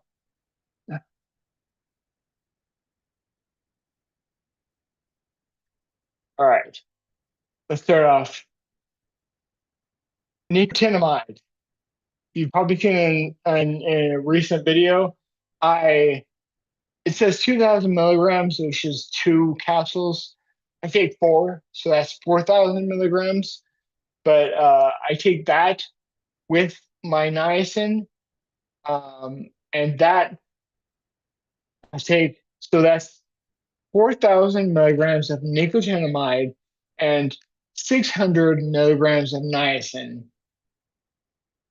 Then that covers niacin. Then okay, this is I take lion's mane mushroom first thing in the morning. So two capsules. Um, this is not important. That's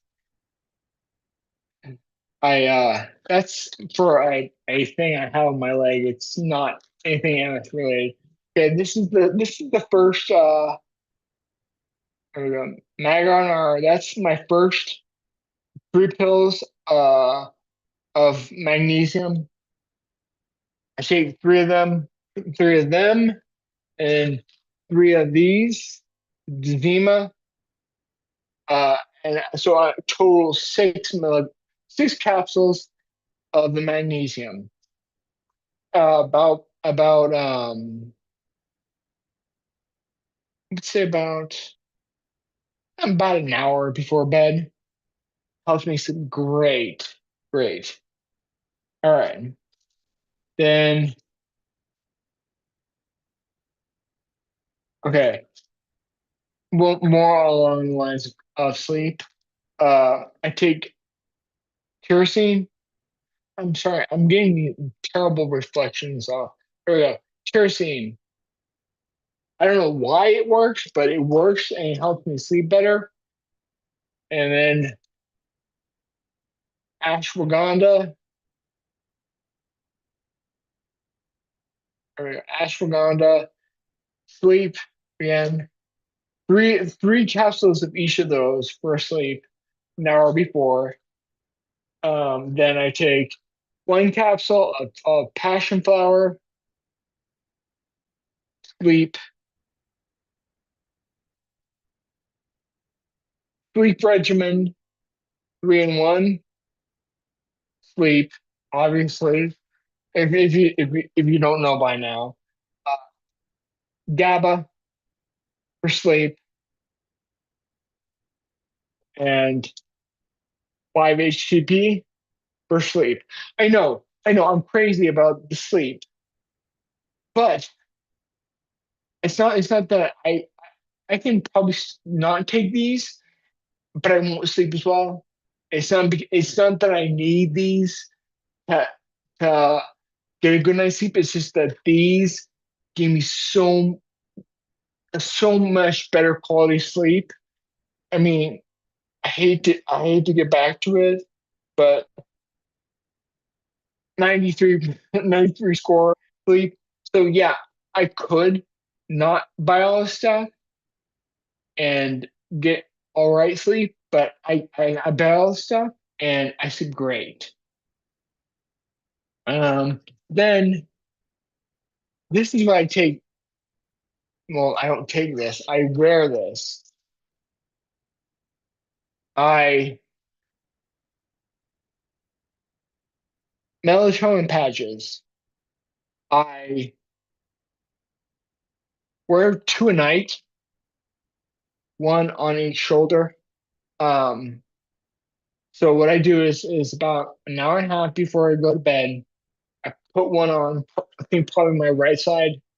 Put my first patch on, and then that kind of mellows me out, calms me down, feeling pretty good. And then I go in and watch my night TV with my parents, and we watch our movies or whatever we're watching, and then I go to then we call it off. It's time to go to bed. Come in and I put my right on my right shoulder, and then I put my undershirt on over it, and then I get into bed, and then I'm good to go. I mean, this is silly structure. I have structured my life, but as you've said in the comments, that yeah, it's dedication, and I I now have structured my life in such a way that I'm feeling all these benefits, and I give 90% of it to just the structure behind it. That's all it is. I mean, really. I mean, I don't. I make sure absolutely certain I mute my phone when I go to bed. I don't. I have do not disturb on. Actually, I basically have do not disturb on all the time, except when I'm calling someone up. So it's all about. I realize that it's all about my life and how I want to live my life and how I want to experience life. And I don't want to experience life. I don't want to let other people control my life. I want to dictate my own life. And when you do that, then your life, all these questions about like, what am I doing with my life? Where am I going? What's all this? It's all about making a plan and following through with it. And I have to tell you, it really, and it, I'm glad you're enjoying it, Summer Lady. I recently came upon this epiphany that it's all about me. I mean, that sounds selfish, but no, it isn't. Everyone, you, all of you are have the first person you think about is yourself. We're all selfish in that aspect. So why would you let anyone else walk into your life and tell you that what you're doing is wrong? It's not what you're doing is what you're doing for you. And that is the best thing is what you're doing for yourself. And don't let anyone else tell you otherwise.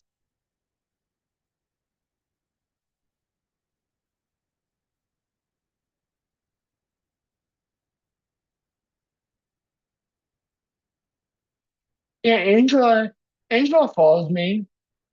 I would say roughly, I don't know, Angela, how much do you follow me? I don't know, maybe she's not chatting right now. Maybe she's I don't know, she might be off, she has a dog and maybe her dog needs to go potty and maybe she's out taking him for a walk or something. But yeah, I know Todd and Angela both they do all my essentials, and they're all doing my niacin. So yeah, they're all really they're some of my best friends. And if you want to be one of my best friends too, join my Patreon. Just go to patreon.com and // Steve Sauls MS, and then go and join. I mean, it's not all that expensive. It's like $3 a month membership. Um, and then every week, every Wednesday, uh, I've opened it up Wednesdays and Saturdays. So I have my Saturdays right before this, and then on Wednesdays I have Wednesdays in the middle of the day. So I mean I open it up because middle of the day on Wednesdays is not good for most people that work. So yeah, you have the option of two different places to go. Oh, okay, yeah. So Angel was out there walking Bentley. Um, any more questions, guys? I'm waiting to see if anyone has any questions.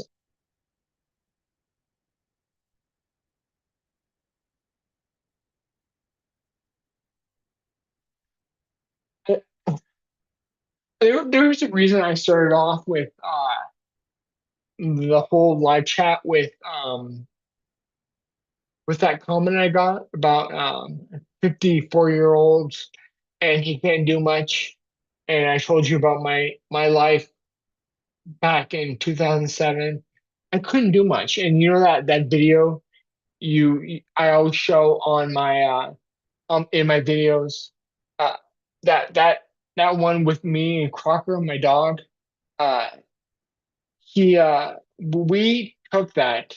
We went down to San Diego on vacation, and so I was in that little mobility scooter we rented for the vacation, and I was walking with Crocker. Crocker was my service dog. He was a bona fide service dog. I had to take him and get him recertified every year. So he was my bona fide service dog, and I mean I still miss him.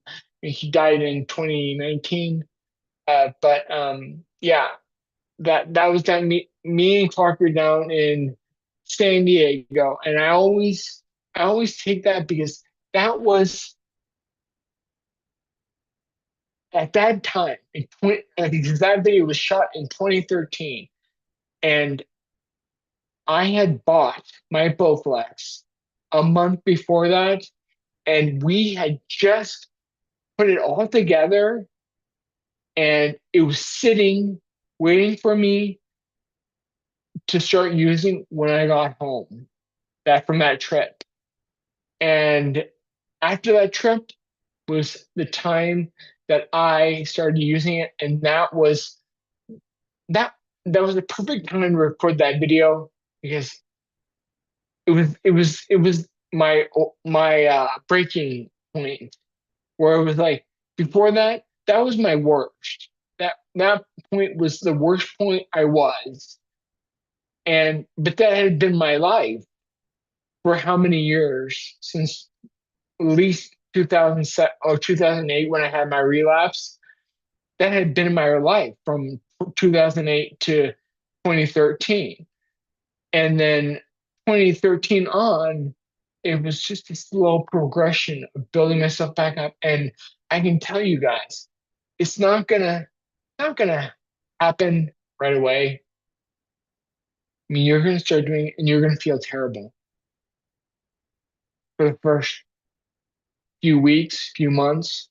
I can tell you, your fatigue, I had the same fatigue and it drained me. I mean, I would work out and then I would go up and I would sleep. And not just like those kind of cat naps that you have with fatigue, or you kind of drift off and you're kind of murky and you're like, I don't know if I really fall asleep or not. this was like taking a good solid 3 hour nap. And then, but the problem was is that at night I wouldn't be able to go to sleep, but I needed that sleep. So it's I completely tell you that I know this is what you're gonna go through because I went through it. But just because I went through it and it was hard doesn't mean that I wouldn't go through it again. I would go through it again and again and again and again, and I would know that I'm doing it, and I know that I would need to do it. It's just something that you've got to do because now, even though it was the hardest thing I've ever done, my life is so much more than I could have ever imagined. You guys, you guys are gonna have amazing lives. And yet it's I am what, 12 years now? It's 2013. So yeah, 15 years. 15. I can't do math in my head. But however long I've been on my both legs, yes. But it has been a journey and it has been one of the best journeys of my life. And it's been the hardest thing I've done, but it's been the most rewarding. So I tell you guys, yeah, you can.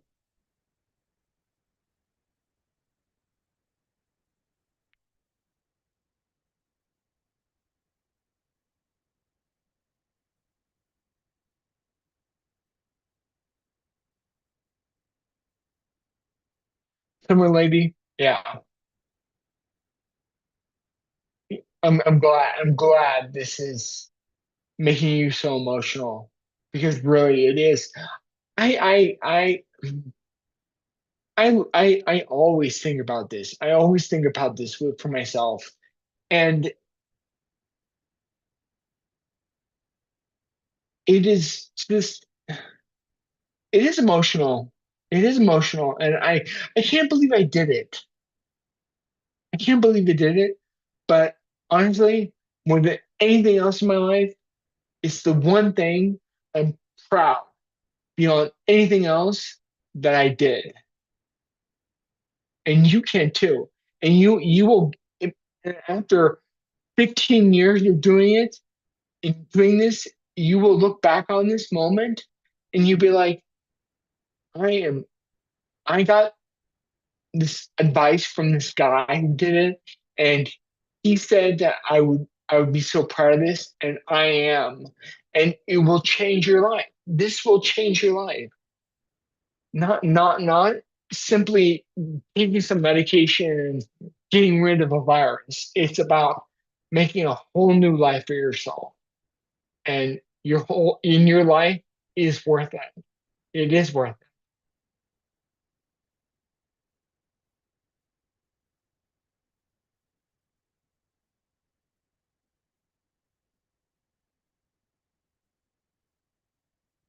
I like lion's mane and ashwagandha for my bipolar. Uh, what's your favorite for MS or supplement that works the best if you had to choose one? These mel melatonin patches, beyond a doubt. Uh, I went through my whole list of um, supplements I take, but if I had to take one, and these really aren't that expensive. I mean, that's why I mean, when you buy them, they're packaged in a way that you should only put one on, but I put on two, so I get a monthly subscription to Amazon, and instead of getting once a month, I get two a month. Uh, yeah, beyond everything, these because these will help me sleep better than anything else. And magnesium. I mean, as I said, that's why I went through all this. See, now you got me thinking. I went through all this stuff, and I love it all. It works for me. And maybe it's because it's a synergistic effect, where it's not just one, but it's combining all of my things together. When they all come together, they synergize and make great sleep. But yeah, if you are on a budget and can only afford one, I would say this. I would say this more than the melatonin you can get uh, capsules, because for me the capsules they're short lived. I mean, yeah, they will put you they will knock you out pretty quick, and they'll make you really tired, and you might get a couple hours sleep, but then you wake up and then you can't go back to sleep. This, on the other hand, these they're not as quick, but they will slowly put you to sleep. And then you take them out, the magnesium, and then you fall asleep, and then you're asleep in throughout the night. You don't wake up. And that's why I say probably the sleep patches are my favorite of all everything.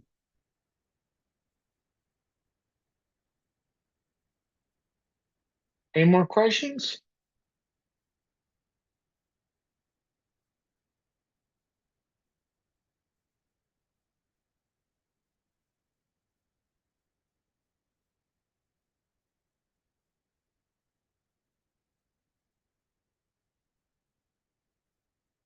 Mm, let's see.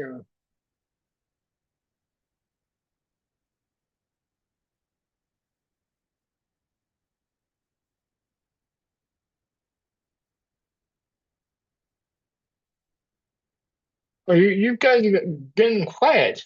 And was like, do you want to throw me a question?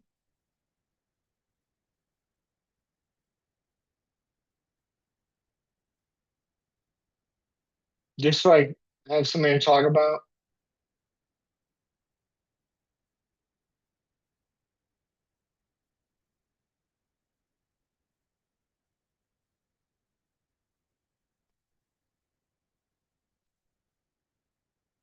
Yeah, actually, no, I'll go off of what Angela was talking about.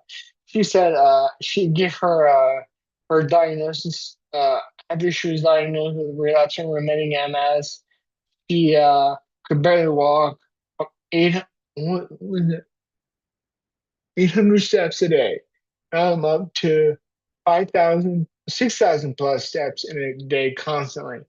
Well, you know what? Honestly, that is really good. I 6,000 plus. That's impressive. Do oh, you said constantly, yeah. So yeah. Well, I don't know. Do you guys have any more questions? Because if not, I can probably we can probably end this slide chat. Um,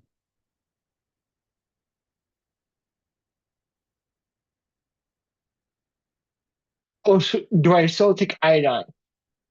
Oh, thank you, Summer Lady. Yes, I do. I first thing in the morning, wake up, go to the bathroom, I take my um potassium. I don't know why potassium. I had this gut feeling that I need potassium, and I think it's essential because I think I think at least Americans have too much sodium in our diets and not enough potassium, and they're the yin and yang of that particular supplement. Sodium does one thing, potassium does the exact opposite. So I like taking my, I forgot how much it is. It's 4,000. No, it's 4 capsules. Don't quote me on it. But and then I also take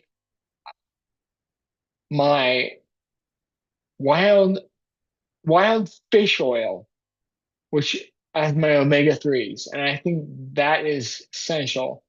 Uh, because I really feel like it helps.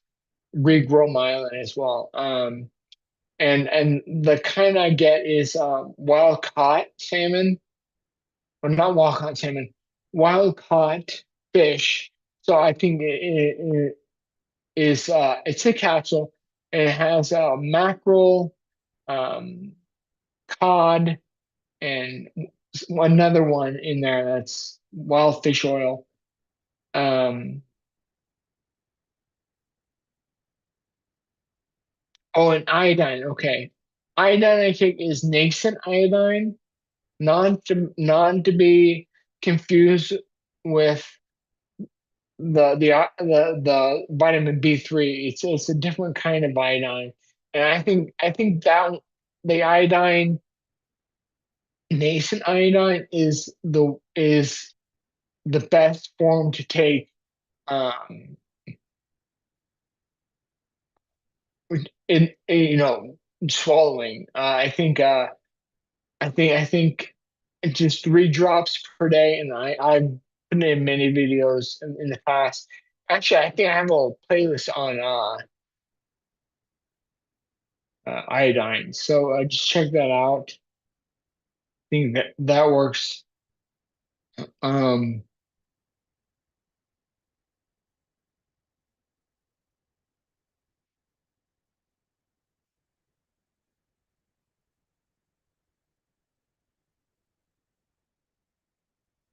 and I don't. The thing about Angela, I question about your iodine, because you say it's a liquid iodine, but that doesn't really tell you what kind of form of iodine it is. It I guess I can move that here. Let me pull it up here quick. Um,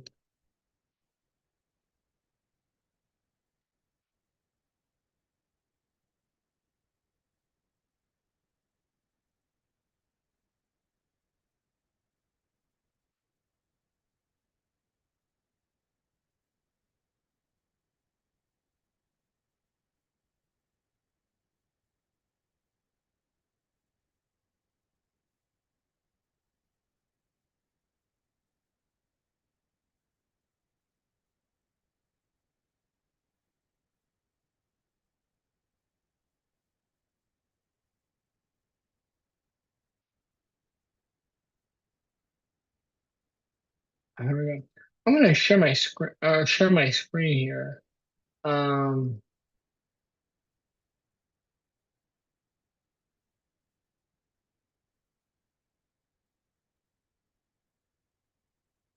can I share my screen? I could share my.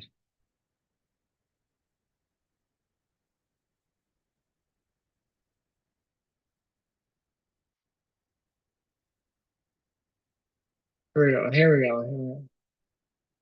I'm getting there.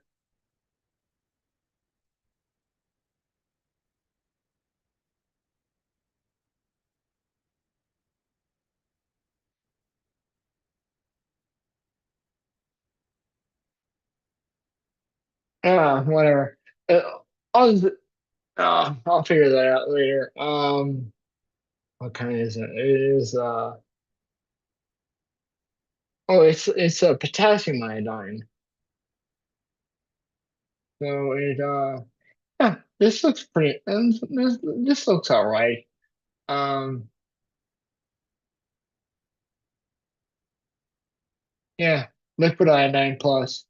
Yeah, no, that'll work. I still think my nascent iodine works better, but yeah.